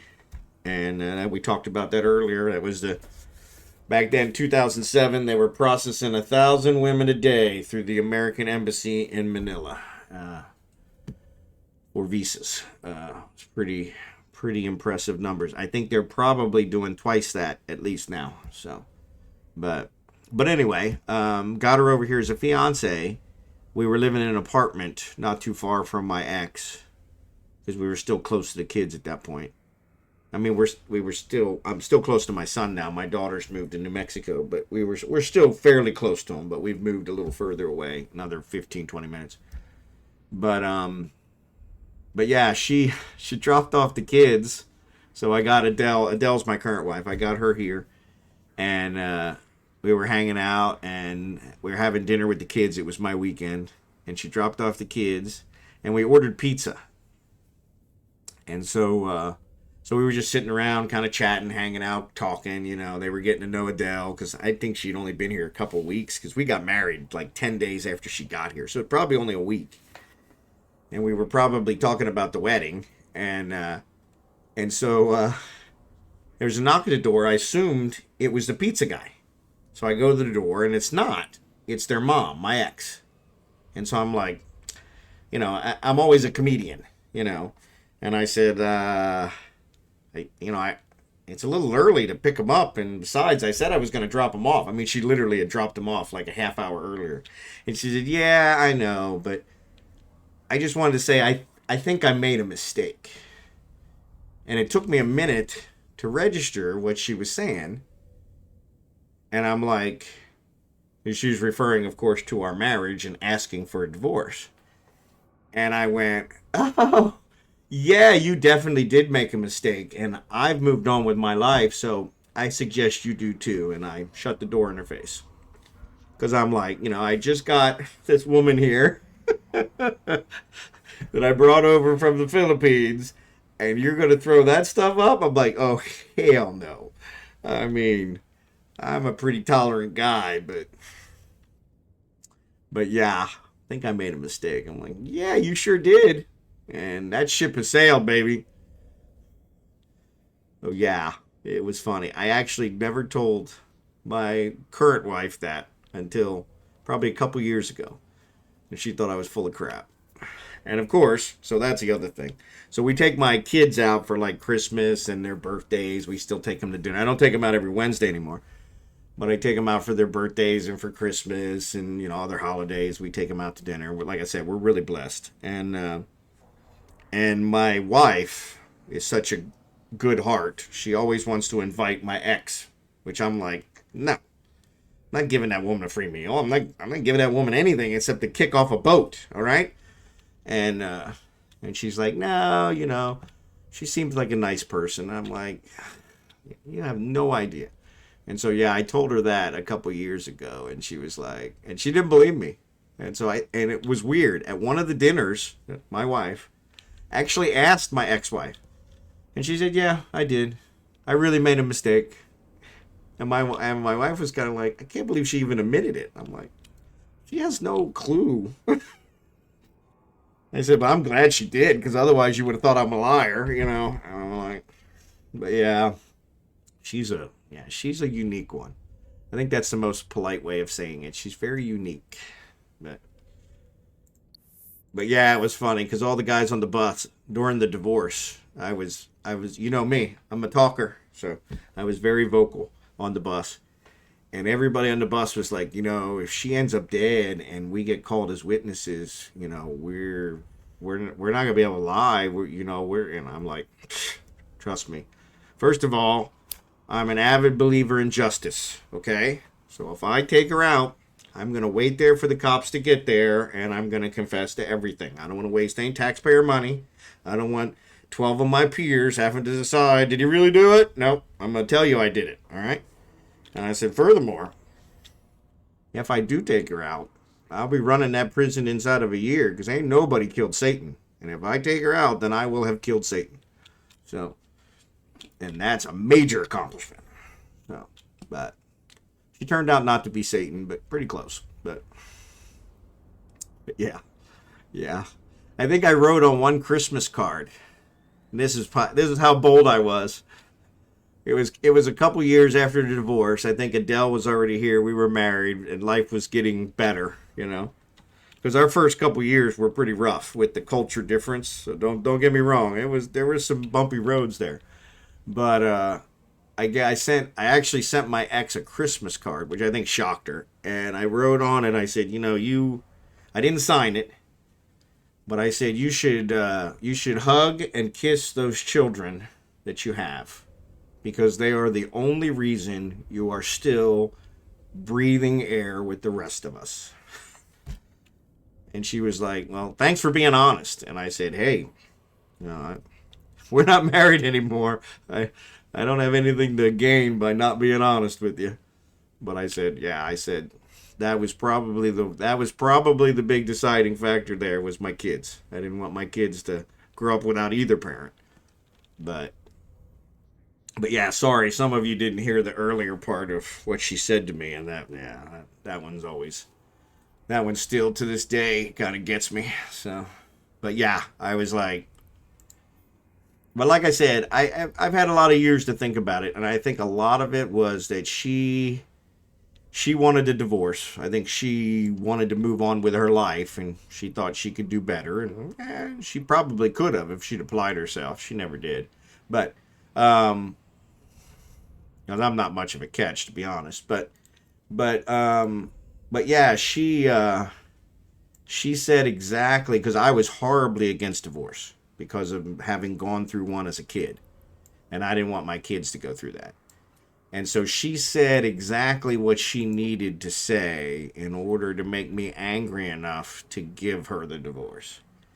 And like I said, it was a gamble. It was a real big gamble, because she came real close to a line that she actually thought I was probably stabler than I probably was, because I seriously considered strangling her and taking care of it right there after she uttered those words. And And I'm sorry to admit that, but yeah, I was. But yeah, she. Yeah. To this day, I've never heard one quite that. Hey, there's a implant. Never got an implant from a mission before. But yeah, she. That was the most unique. I've never heard anything like that before. But like I said, I think thinking back, she knew how against divorce I was. And she thought, well, this is probably the only way I'm going to get him to give it to me is if I piss him off enough that he gives it to me. But not piss him off enough that he kills me. And so I was like, that's a hell of a gamble. That's a hell of a gamble. So yeah, so am I. I mean, she's not the worst person on the planet. I met a few worse since, but I wasn't married to them, so there's a little bit different there. But yeah, she it's kind of funny because now it's also funny because my daughter is starting to see a lot of it, and she was like, "Yeah, you really put up with a lot," and I was like, "Well, I mean, honestly, it was my own dumb fault for marrying in the first place, But I was old school. We're gonna have a baby. We need to be married, and yeah, not a whole lot of people think that way anymore, and so." But yeah, it was a different time. But like I said, I don't have any regrets because if I changed even one little thing, it would change where I am now. And I'm very happy with where I am now, hanging out with all you guys. So yeah, I'm loving this whole streaming thing. Yeah. It was kind of funny because I have a coworker. Actually, she retired last year, I think it was. Yeah, it's been almost a year. Holy cow. But yeah, she used to always tell me, I worked with her with like 20 years. And she always told me that I would make a perfect like night talk show host. Like, because I could talk about anything. And I always thought she was just, blowing smoke. And it was pretty funny because that's kind of where I ended up. Because that's about what a streamer does is talk about anything. So, but I always played games at this time of night anyway, just to relax, and so it kind of worked out because it was like streaming's just just videoing while you're playing games, so it worked out pretty good. So, but yeah, and I need something when I retire so I don't go crazy. So, because my wife will definitely put me to work, I'm sure. So I need something to be able to do. So. But yeah, anything that I can. That's what I have in my tags. I have in there. Ask me anything, and we've pushed that boundary a couple times. But yeah, well, I appreciate that. But yeah, in the case of the divorce, definitely get some help, because it's going to drain you. It's really going to drain you. The best way to see the most evil in a person is to divorce them. It brings out the worst in everybody. And that's why I've told several of my friends. They've come to me for advice. Said, hey, we know you went through a divorce. And I said, work it out. And then when they came back and said, yeah, I can't work it out, I said, okay, here's a divorce lawyer that I used. He'll treat you fair. And take care of it as quickly as you can with as least pain. And so I gave her just about everything. In fact, yeah, that's another funny story, but the judge for my divorce, so my ex didn't even show up to the divorce. Didn't have a lawyer, didn't show up to the divorce. And the judge told me, she says, Mr. Bond, I believe your lawyer is not doing his job because you're really getting, pardon my language, raped in this divorce. And of course my lawyer jumped up and I said, because I tied his hands. I really did.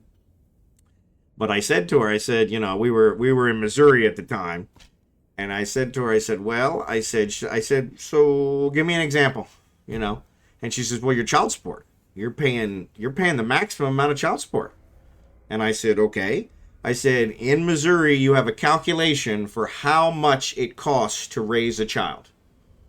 So if that's how much it costs to raise a child, why do you let them negotiate it down? It still costs that much to raise a child. So where's that money going to come from? I mean, in this case, my ex, she barely holds down a job. She was a stay-at-home mom for most of our, our marriage. So I'm the breadwinner. If that's what it costs to raise a child, I should pay that amount. And you should never allow anyone to negotiate that down. Period. Because that's what it costs. And it's not going to go down in the course of the next 10 years. However old the kid is, it's going to go up. So, and very rarely does child support go up. It usually stays the same price. And so she was like, that's an interesting perspective. And then she said, a credit card debt. I took all the credit card debt. We had a ton of credit card debt. My wife was charging things to a credit card that I didn't know.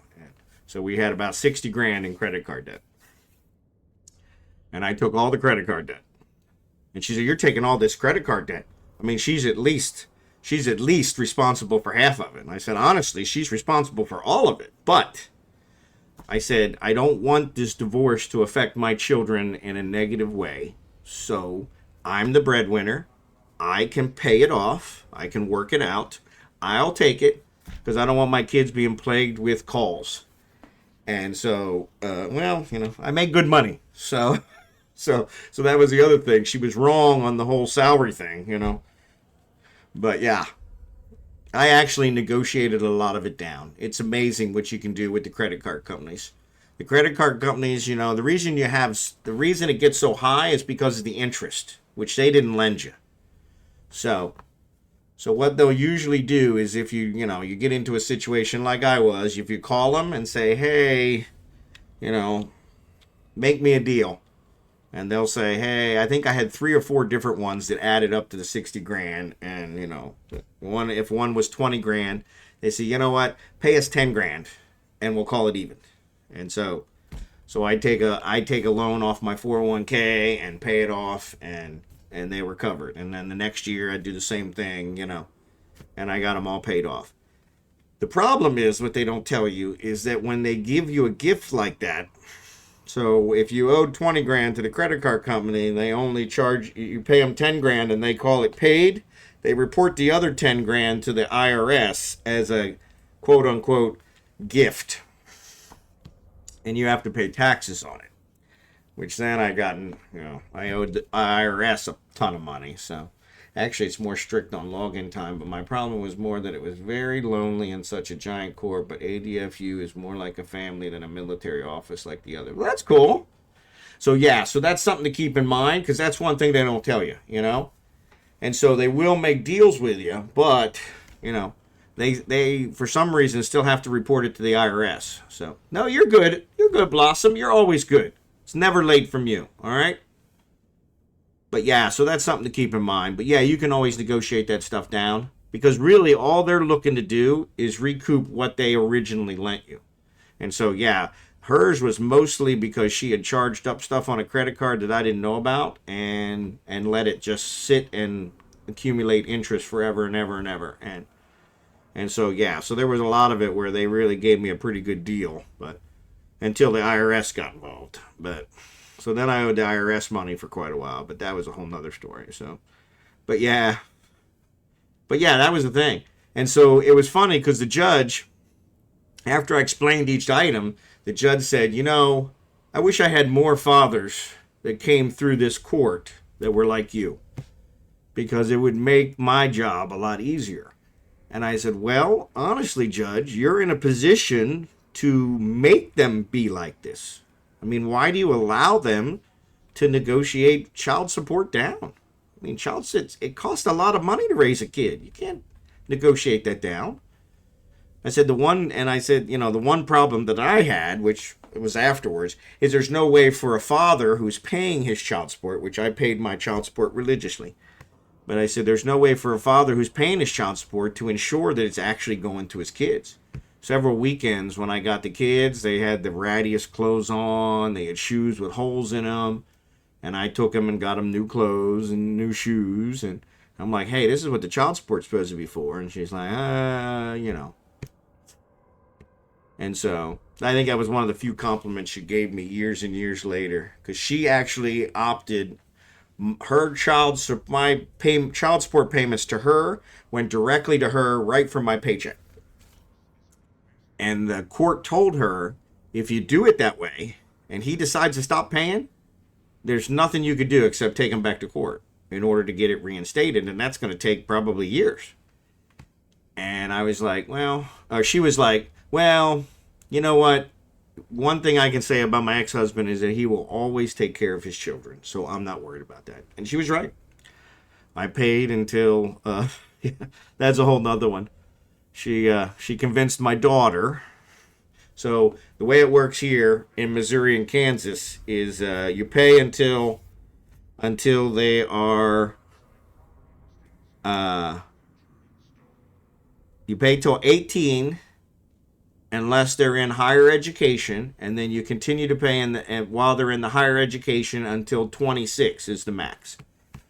So she convinced my daughter to take a 6-year course for hairdressing school, cutting hair, that she turned into a 2-year long program so she could continue to get child support.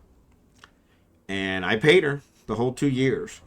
But afterwards, my daughter was kind of like, yeah, I see mom really screwed you on this. And I said, well, I said, my problem with it is that you allowed her to screw you on it, because your mom got paid the child support for 2 years when she should have only got 6 months, and you didn't get nothing out of it.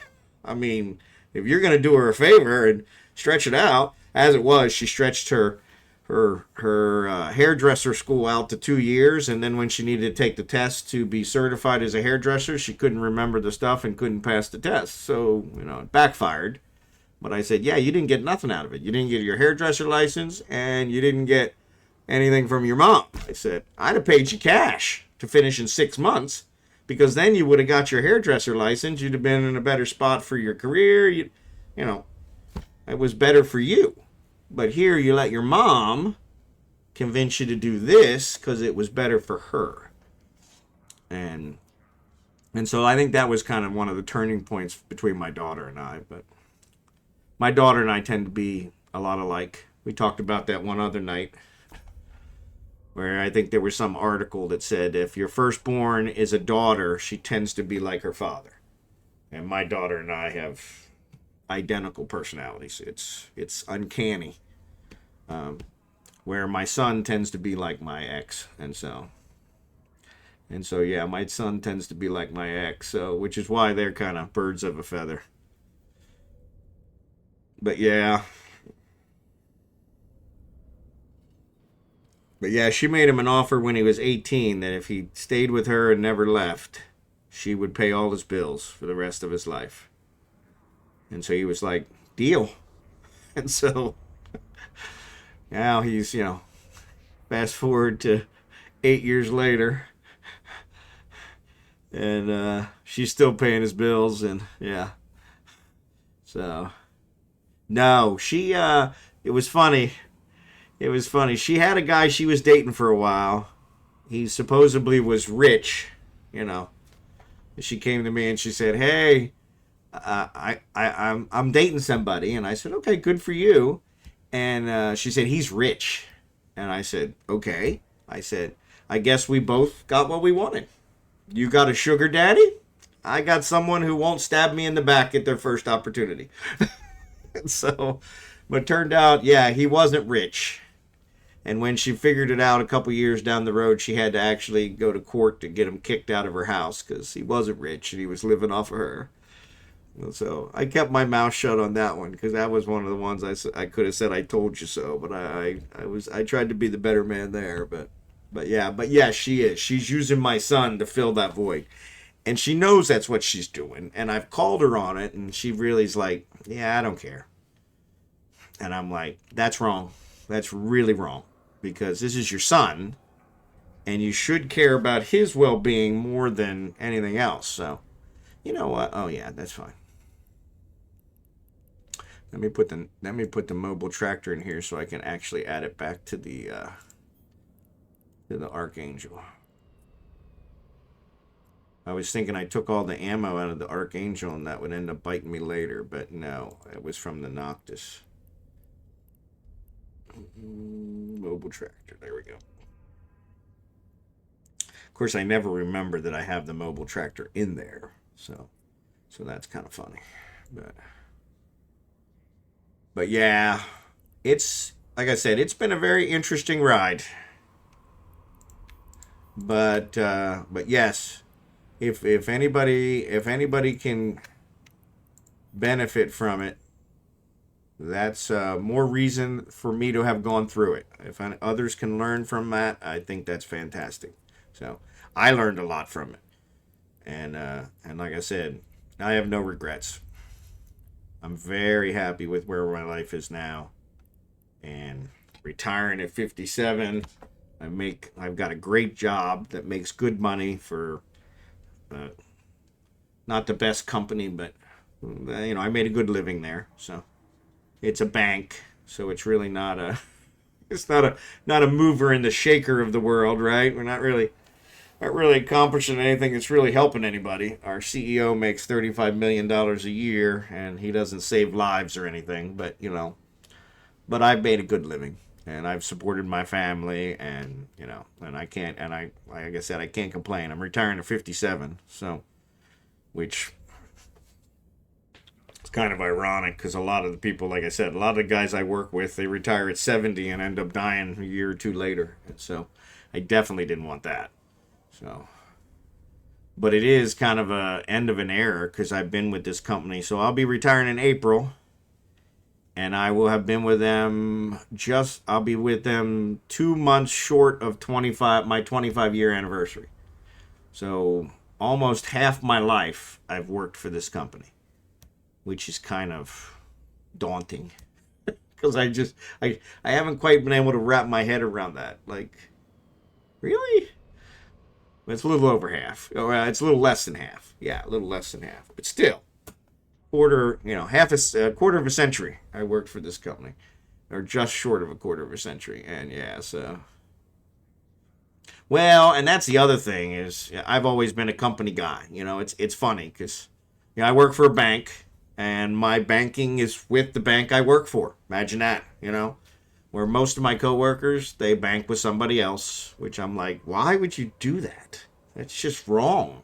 It's like working for Coke and drinking Pepsi. I mean, come on, who does that? But nowadays, there's really no loyalty. And so, but yeah, it's one of those where I am a very company man. Even with as many times as the company screwed me over, I'm still a pretty big company man. So, and I put in my paperwork.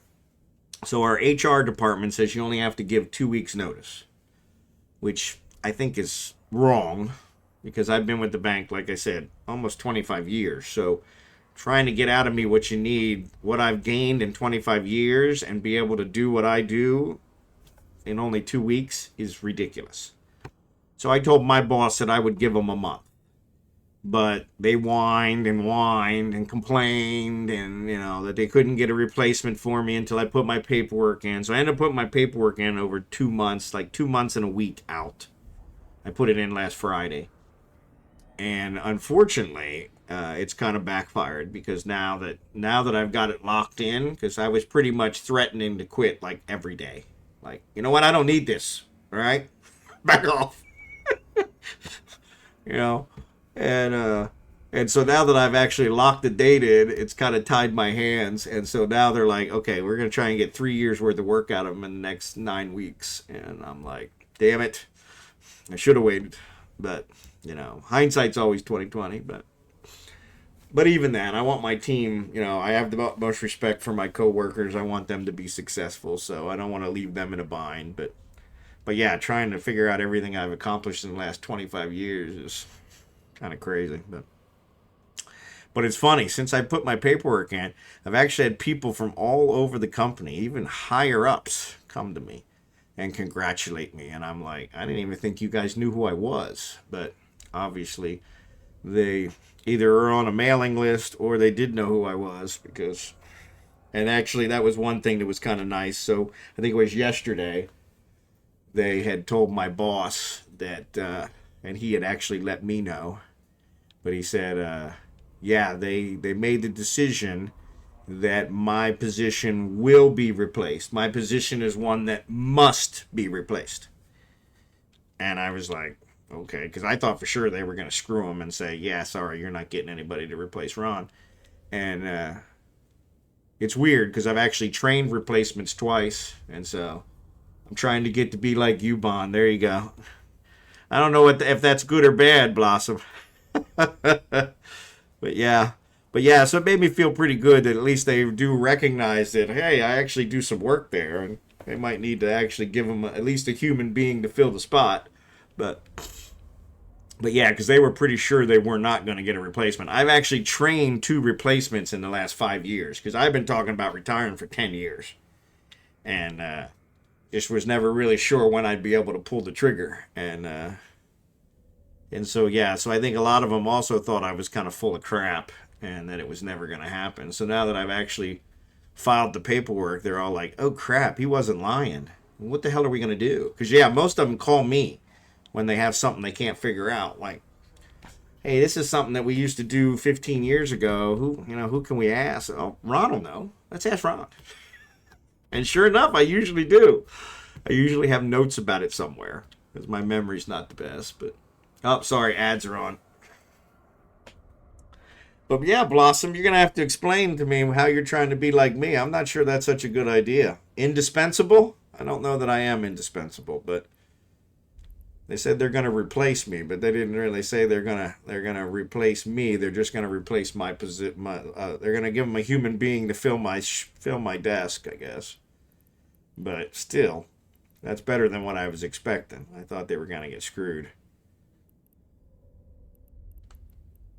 And it made me feel a little bit better that at least they'll get somebody. But yeah. But yeah, my wife depressed me today because she said, wise with lots of gray hair. Yeah. I don't know about wise. I've made a lot of mistakes, and one of my rules in life is to try not to make the same mistake twice. So when you make a lot of mistakes, that gives you, I guess, wisdom by default, because you're like, yeah, wait, when I did that the last time, that didn't work out well. So let's not do that. Let's try something different. Now, there's been a couple times where I probably haven't been successful with not making the same mistake twice. I did get married twice, but I think I definitely upgraded on the second marriage. So she's definitely, yeah, she saved my life. She really did. I'm one of those that would never consider suicide, but I think about how low I was after my divorce, and I mean, if there would ever been a chance of it, that probably would have been when it was. So, yeah, well, I don't know. There's some days I think it still was, and I probably should have just stayed single, but yeah, that's a whole different discussion. We'll have to cover that in a different day. Yeah, because I don't think I'm one of those guys that could stay single, but yeah, there are moments where I really think it was funny because I said to some of my there's a couple of funny ones. But yeah, I said to some of my coworkers, because after my first divorce and my first wife turned out to be so bad, when I made plans for the second one, they're like, "Oh man, you're gonna be one of those guys with like 8 wives," and I'm like, "Yeah, no." And I told them, I said, "Nah, I think after this one, I'll probably just I'll just become a gigolo or something, and become a private escort or something, and not make any money and be homeless or something." It's just to cover it. Yeah. Because I'm like, yeah, if this one doesn't work. But it was funny. Yeah, I have several coworkers that are from overseas. I have a couple Peruvians that I work with to this day. They've been here almost 20 years as well. And when I met my wife, and I had sent her the airline ticket and was bringing her over, I'd given her a calling card so she could call me from all the different stops. She went through Japan, she went through LA, And I gave her a calling card so she could call me, so I knew she was on the way, you know. And of course she didn't, and so yeah, she couldn't get the calling card to work or whatever. And so they were like, you know, she took that, she cashed that airline ticket in, and she's in Hawaii somewhere, just living it up on your money, buddy. You know that, right? So sure enough, when she finally got to Kansas City, she was like the last one on the plane. I was at the plane waiting. I had roses and I had chocolates, and everybody's like, "What's going on?" I said, "Oh, my fiance's coming into the country. This is her first time in America, and I'm super excited for her to be here." And as the people started getting off the plane, there were more and more people. She wasn't there. More and more people. She wasn't there. And you can see everybody just started moving further and further away from me. Like, oh no, he's going to blow. And she was the last person on the plane. Very last seat on the plane. And so when she finally got off, I think I threw the flowers at her and the chocolate. It was like... Yeah, because I was just like, because they had been talking to me all day long, like, oh, she's not coming. She sold that ticket. She's in Hawaii. You know, you're gonna go to the airport. She's not gonna be there. And oh, sure as crap. I was like, and so yeah, I was so pissed. And she's like, yeah, I don't know why they put me in the last seat on the plane. It's not my fault. I was like, yeah, but if you'd have called me from LA or, you know, called me from any one of the stops and told me you were coming, at least I wouldn't, because I didn't hear from her all day. You know, it's like a 2-day trip. And I didn't hear from her the whole trip. And I'm like, so like, yeah, she didn't call you from Japan. She didn't call you from LA. You know, I think she stopped somewhere else, and, you know, she's not coming, man. She's not coming. She took you. She took you for everything you're worth. And yeah, so yeah, when everybody got off, I was like, and I think there were people there with their cameras on, you know, because they were like, oh, this is so cool, it's so romantic. And they had their cameras on. And the longer it went, you know, they were like turning their cameras off, walking away. Like, yeah, we don't want to film this. This guy's going to kill somebody. Oh, I look back now, it was hilarious. But not at the time. Not at the time. But yeah. And she was kind of like, of course, she had no idea that they had been telling me that the whole time. She said she couldn't get the calling card to work, you know, and it was kind of complicated. This was back, you know, 20 years ago. Couldn't just, you know, call collect from another country, you know, or use your cell phone now. I think you can carry a cell phone across multiple countries and it'll still work. So, but yeah. So yeah, it was pretty funny. Of course, she had no idea why I was upset. Why all these people are standing around looking looking scared to death, like, oh no. And yeah, it was. We can laugh about it now, but yeah, it wasn't a pleasurable thing at the moment. But yeah, we've had a couple like that. Yeah, we've had a couple like that. But yeah, they were pretty glad to see that she did make it. Because they were like, yeah, she's not coming. She sold that ticket. She's in Hawaii. She's on the beach. She's not even thinking about you. Other than wondering, hey, I wonder if I call him, will he send me more money? You know? I mean, they went all day long on it. And I'm just like, oh, yeah, I can now too. But at the time, I was just like, all right, guys, that's enough. You know, and they're like, nah, man, we can't believe you fell for this. We can't believe you let this woman sucker you like this. Oh, my goodness. And yeah, it was. And then I get to the airport, and it's like, oh, crap, it's coming true. But yeah. But yeah, it was funny. It was funny. But yeah, that was the beginning. That was the beginning. So it was funny. Her and I talked for a year, almost a year and a half, just short of a year and a half online before I went to the Philippines to meet her. And I would have thought that I knew everything about her, that we were completely in sync. And that first year she lived here with me, oh my goodness. Talk about cultural divide. There were a lot of things we discussed that on both sides that we assumed we understood what the other one was saying, and that was not a good assumption.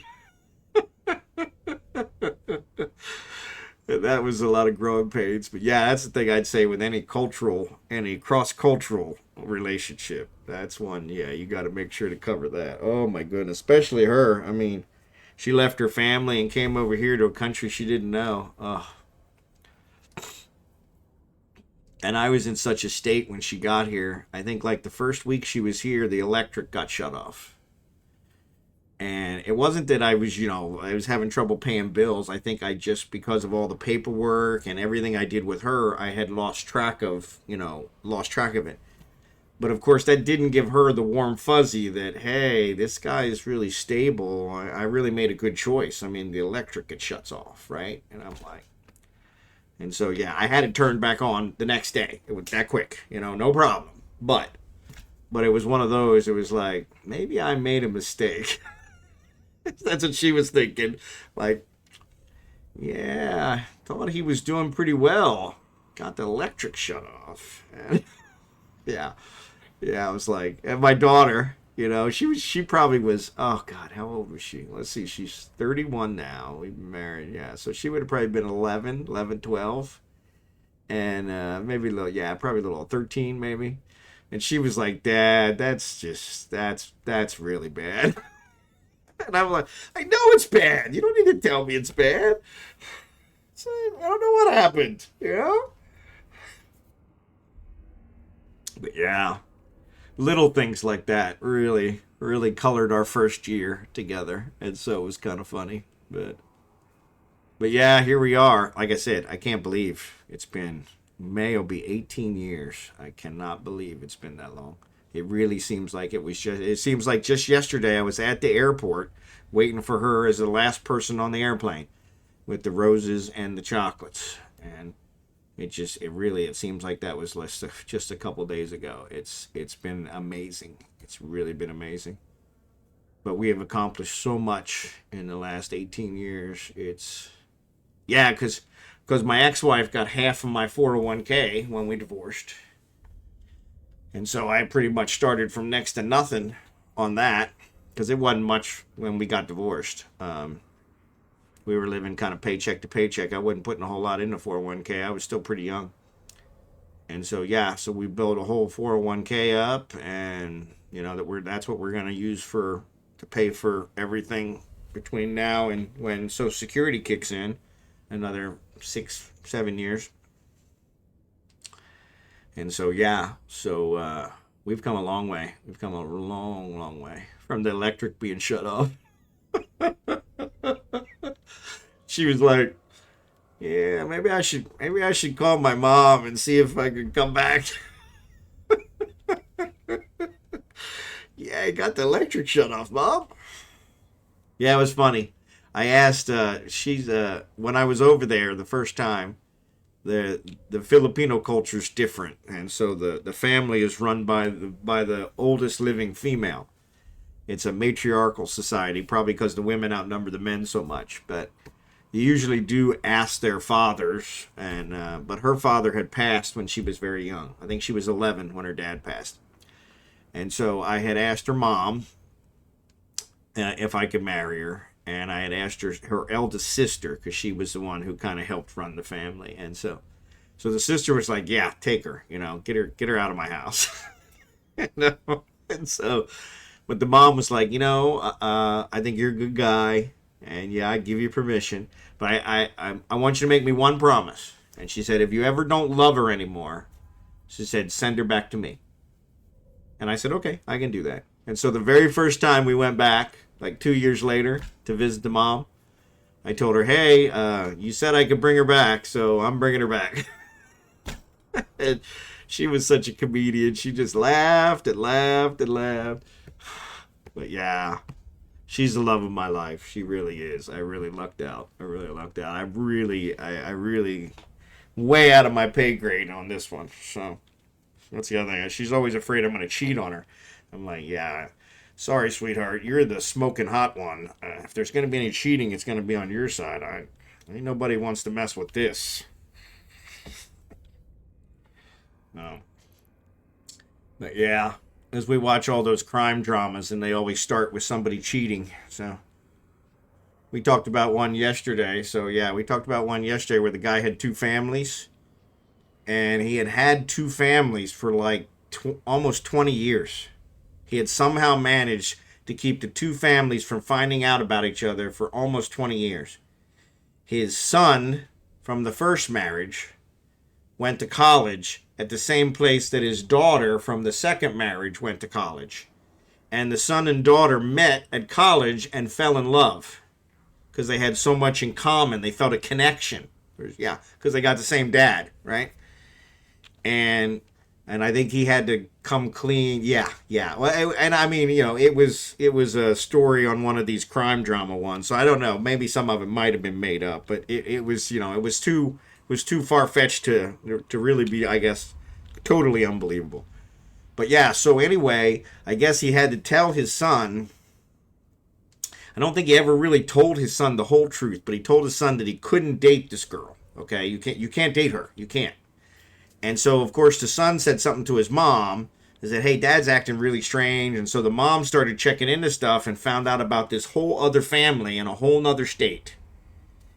And ended up killing him over it. And, yeah. And it was just like, but it was like, wow, you managed to keep it from anybody finding out for like 18 years. And then it all blows up because, what's a chance that your two kids from two different women are going to go to the same school, I mean, I think they both had scholarships to that school, which is why he really couldn't, say, hey, don't go, because, I mean, he's got two families. So first of all, how do you even pay for two families, right? But he had two families. I don't think either one of the wives worked, which I was like, man, what is this guy making, right? Yeah, and then they meet and fall in love because they have this connection, because they're brother and sister, right? And I was just like, wow, and yeah, and neither one of the wives found out until that. And I'm just like, man, yeah, he must have been loaded. Like, he told one that he was like a secret agent or something. Yeah, something unbelievable, some kind of a spy, worked for the FBI or something. So that's why he had to travel so much. And I think the other one he told was a traveling salesman, sold vacuum cleaners or something, which I've never known them to make a whole lot of money. But yeah. But yeah, it was, I couldn't believe it. I was just like, man, so you managed to keep them all in the dark for 18 years, and then it all falls apart because you tried to save a little bit of money and have them both go to the same school because they both got scholarships to the same school. Like, man, what a backfire, right? And then they meet somehow out of several thousand students and fall in love, and you got to stop that. Like, no, you can't date your sister. Sorry. Without telling him it was his sister. But yeah, he told the mom, like, yeah, Dad's acting really squirrely, really weird. Something's going on. And so the mom, of course, assumed he was cheating and was like, yeah, for the last 20 years. Like, man. I always wonder, how do you not notice something? Especially that long. We see a lot of them that, how long you guys been in a relationship? Oh, last 6-7 years. And it's like the wife knew nothing. Like, what? How do you,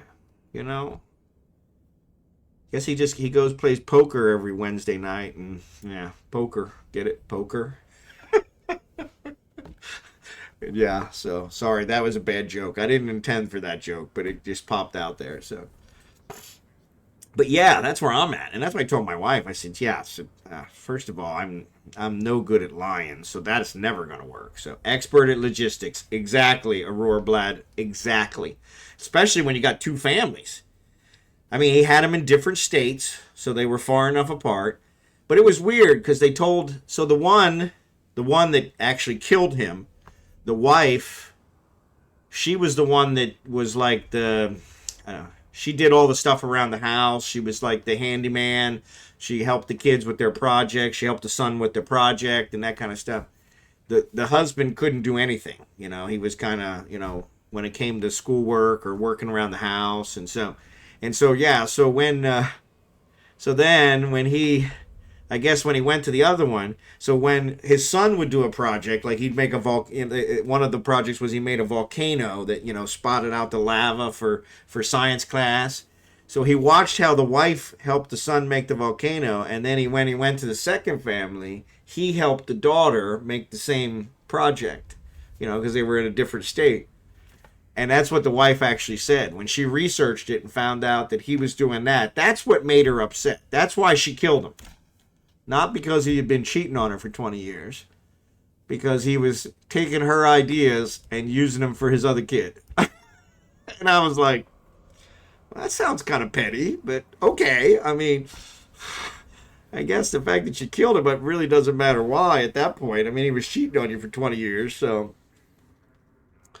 I think the son was older, so I think he was with the first wife, the other one longer. So she was training him up for, and that's what she said. She said, yeah, he's like, he was incapable of doing anything, but he's learning from us to go, and then his other family thinks he's this like, sharp as a tack guy. He can do anything, And she said, yeah, I couldn't live with that.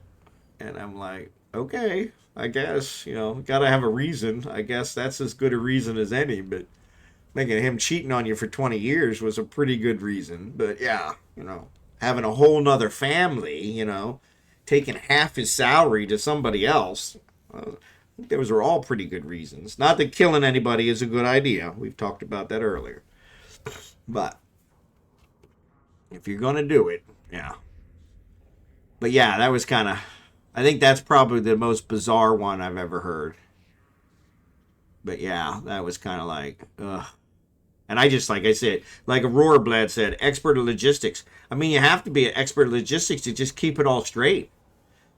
I mean, I got 8 brothers and sisters. And so, when my dad yelled out different names, he never called us by the right name. But that's because we had 8. This guy only had 1 kid on either side. So, and if you call the boy the girl's name and you call the girl the boy's name, that's going to seem suspicious, You're not going to have anybody else to fall back on. I only had 1 kid on either side. So at least he was smart there where he kind of controlled it that way.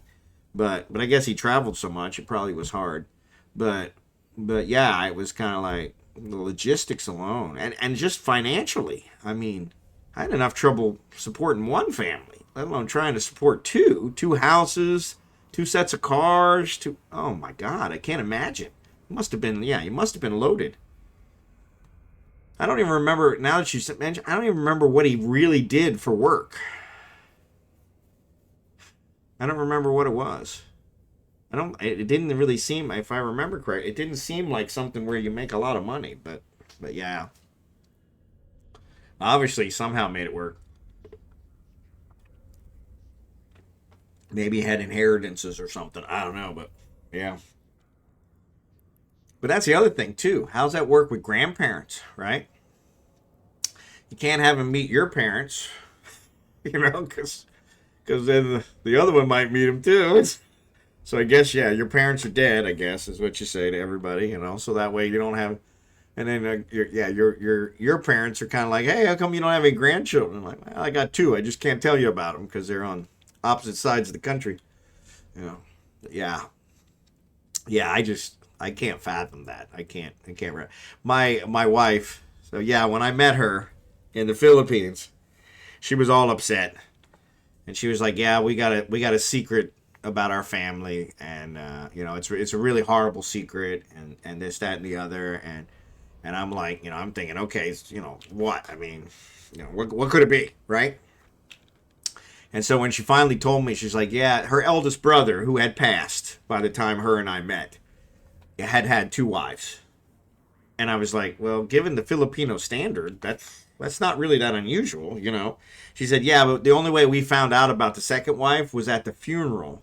The second wife and all the kids he had with the second wife showed up to the funeral and met the first wife and all the kids he had with the first wife. And I was like, okay, that would be a little daunting. That'd be a little offsetting, but, And she said the second wife always knew about the first family and always knew about us, but we never met because, we would have never been okay with that. But yeah, they found out at the funeral. Right. And so, And so the second family, the second wife and her kids came to the funeral and said, hey, this is when we need to come clean because, the Philippines is a very family-oriented culture. And so they were like, yeah, this is when we need to come clean because, we need to all come together to deal with. He died fairly young. And so and probably because he had two wives. I mean, that's probably what killed him. Let's be honest. All right. If I had two wives, I'd probably die early too. But yeah, he was like, and so, yeah, so they were like, we come together so we can all kind of heal as a family. And it worked. I mean, they're actually closer now because of it. But she was so worried that I was going to be, like, oh, no, I can't marry you if they got that going. And I'm like, well, that's not a big deal. I mean, given the Filipino standard with the women outnumber the men 4-1, I used to get a side eye when people found out my daughter's 14 years younger than me. There you go. Yeah. Like, how did that happen? Yeah. But yeah, it's like, but yeah, it was kind of funny because she was really upset about me finding out about that. And then I was like, well, that's not a big deal. And she's like, it's not? I'm like, no. She's like, oh, okay. I was like, I thought you had like a real secret. Like, But yeah, it was funny because she was like, oh, okay. Well, cool. That's all I got. It's like, yeah. Wait, so what did he die of? Yeah, well, I don't know, to be honest. I think it was a heart attack, but don't quote me on that. That's a good question. I think I've actually had too much, but that's what I'm thinking. Because, I mean, that's like this guy that we were talking about earlier.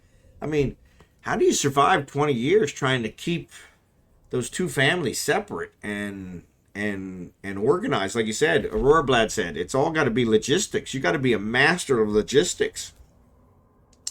Because, yeah, I mean, and so I think that's probably her brother was not. And so the second wife was someone he met at a gentleman's club.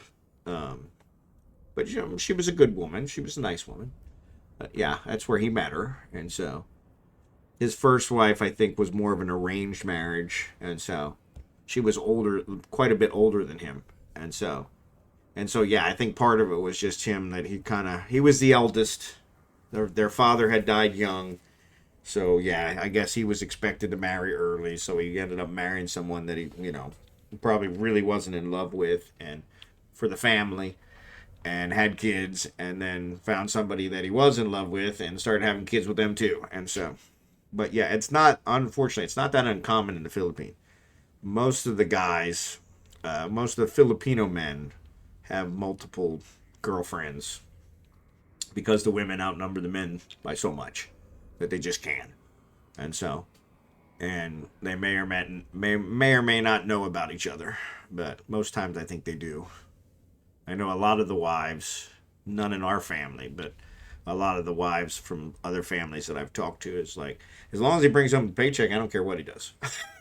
It's like, okay, how do I get that deal? And my wife's like, no, you're not getting that deal. Like, come on, I could deal with that deal. But yeah, but yeah. But yeah, so yeah, in some cases, I think because of the population difference between men and women in the Philippines, they some of it is overlooked, some of it is understood, some of it's accepted. But yeah, but in this case, the family didn't have any idea. The second family, the second wife and kids knew about his brothers and sisters, so their aunts and uncles, and knew about his first family. But they, kept their distance until the funeral. And so, but yeah, that's what she said at the funeral. That's when we met him. And I'm like, wow, that would have been awkward. She said, yeah, awkward is probably a good word. She said there was a lot of emotions flying around that day. And so I said, yeah, I can understand that. That would be rough. I said, yeah, that's not a big deal. I said, that's not your fault anyway. You didn't do anything about that. It's not your fault that he had two wives, right? I'm surprised he never bothered reaching out to the first family. Yeah, yeah, you're right, Yeah. especially since they didn't live very far apart. It wasn't like this guy had them in two different states. I mean, they were fairly close together. Because, yeah, they didn't have to travel far to come to the funeral, and so they knew where everybody was, and so yeah, so yeah, they might have actually ran into each other, and not realized it, or probably the second family realized it, but the first family didn't. So, but yeah, it was kind of one of those. It was like, but she thought that was going to be a deal breaker, and I was like, no, it's definitely not a deal breaker. But yeah, it was kind of funny. He was like, "That's not a deal breaker." Like, no, that's not. That's definitely not a deal breaker. She's like, "Oh, okay. Well, then I ain't got nothing." I'm like, I'm good." I'm like, okay. I thought we had a real problem here, but yeah, if that's all you got, we're in great shape. But yeah, it was funny. I took my divorce decree with me when I went to meet him the first time because they all wanted to make sure I truly was divorced, because I guess that was a big deal in the Philippines of people, men from America, telling the Filipina they were divorced when they really weren't. And I was like, yeah, no, I got a divorce decree. I have it framed. But yeah, I had to take it. And it was, it's all legalese, so it wasn't like they really understood it, but it was still like, okay, well, if he's going to bring that, he must be okay. So it's funny, he made his whole life without them knowing, but that's the one guy in crime that had family. Yep, yeah, exactly. Yeah, yeah, it's like, and like in this one, like, with her brother, yeah, it's when he passed, that's when everybody came out, and I'm like, wow. So yeah, at least and that's the thing. If he did die stress, she told me what he died from, and I apologize because I cannot remember. But yeah, if he did die from something stress related, then yeah, them finding about each other would have probably really caused him to have the heart attack or whatever it was. Because yeah, that would have probably been pushed him right over the edge. But yeah, yeah, yeah, yeah. Yeah, that's crazy. States away. Like he spaced them far enough away so that they would never cross paths, and then, you know, he sends both of them to the same college because they got scholarships. I think that's what they said was, yeah, he was anxious for them to go so he didn't have to pay for the college, and so since they both got scholarships, they went to the same college, and he was thinking, what's the chance they'll run into each other, right? Like, obviously pretty good. So, because it happened. But yeah, that's kind of some things in life. What I say, I think there's a saying, life finds a way, right? I think that's from Jurassic Park, right? Life finds a way. But yeah. So yeah, it's kind of amazing. So, but man, we managed to talk like the whole stream because we're at 12 o'clock. So, we're at 12 o'clock. So, let me see who I'm going to raid.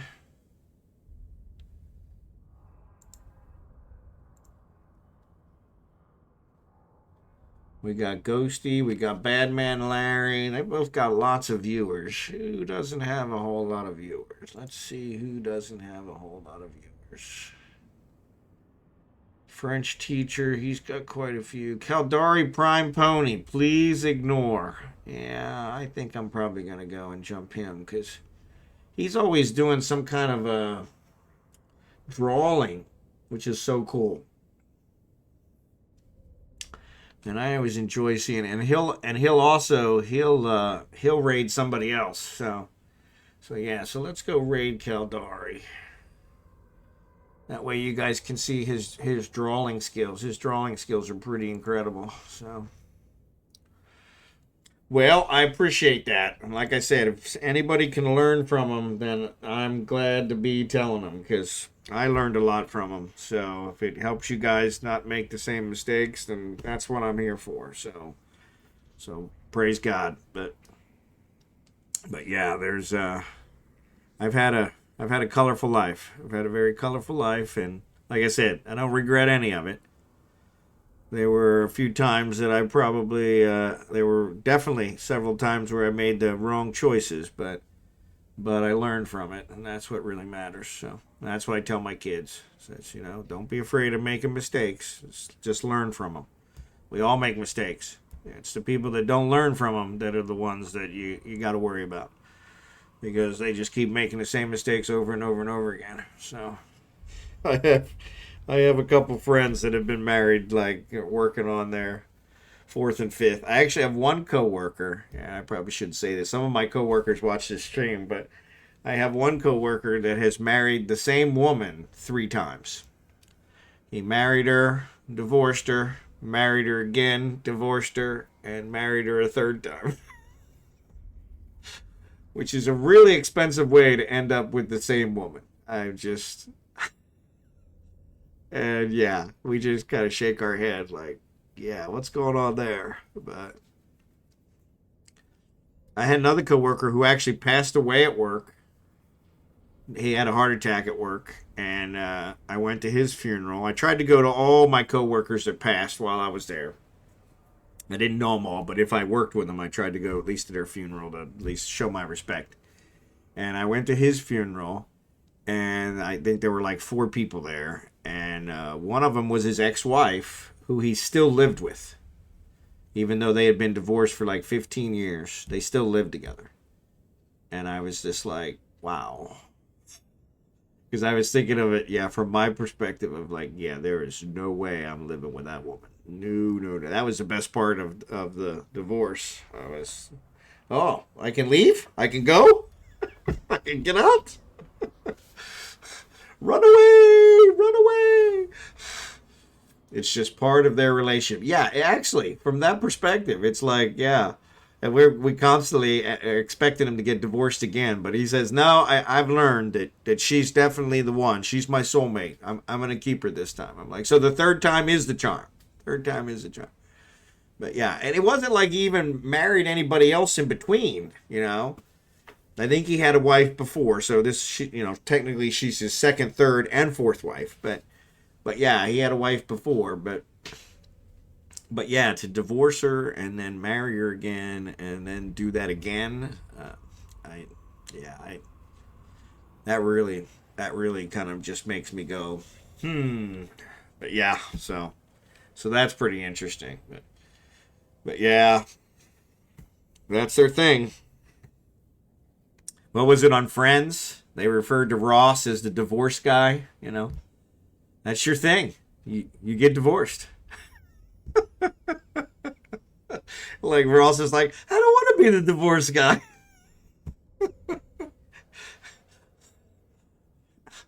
Yeah. I remember the time Ross is talking to Jennifer Aniston, and he's giving a hypothetical when he was with his wife, his first wife. He's giving her a hypothetical. Says, yeah. He says, they're. She says, Jennifer Aniston says, why are men such pigs? And he says, well, not all men are pigs. Some men will have what can only be called a twosome that they're not involved in, even though it was supposed to be a threesome. And Jennifer Aniston goes, you might tell your friend that his wife is gay. And Ross goes, wife is gay. Wife is gay. Like the light bulb went on, And so, yeah, he says, so that's what he said. He says, yeah, so he says, so yeah, so it's, and Jennifer says, so it seems women aren't that good either. And he says, well, tell my wife that. And so, yeah, I loved Friends. Friends is one of my favorites. Friends and Seinfeld, I could watch every day. I was a little disappointed. My wife and I took a cruise, Carnival Cruise Line. Yep, classics. My wife and I took a cruise on Carnival Cruise Line, and they had a Friends trivia. And I think I got like 10 out of 20 answers right. I was like, and she's like, you watch this every day when you work from home. How do you not know this? And they asked, stuff like, what was Joey's grandmother's middle name? Like, Yeah, I don't know that, you know. Yeah, you know, it's like, but yeah, I got like 10 out of 20 right. Was like, but there were people on the cruise that did know it, so it was kind of funny. Somebody knew it, but anyway, let's raid Caldari. And this is my last stream for the week.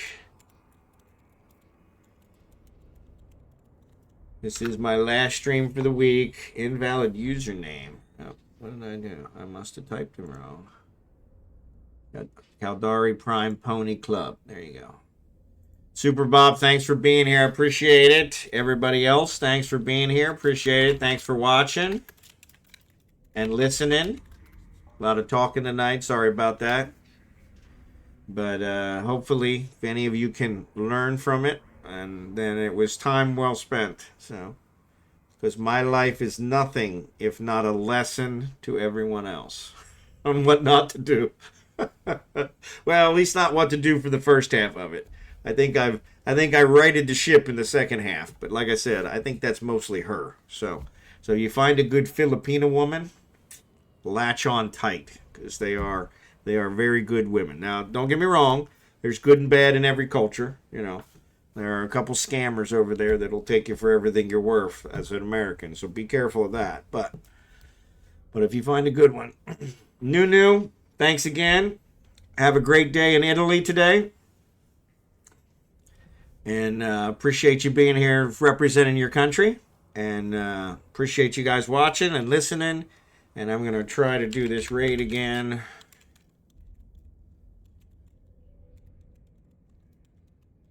If I spell it all right. There we go. We got it right. All right.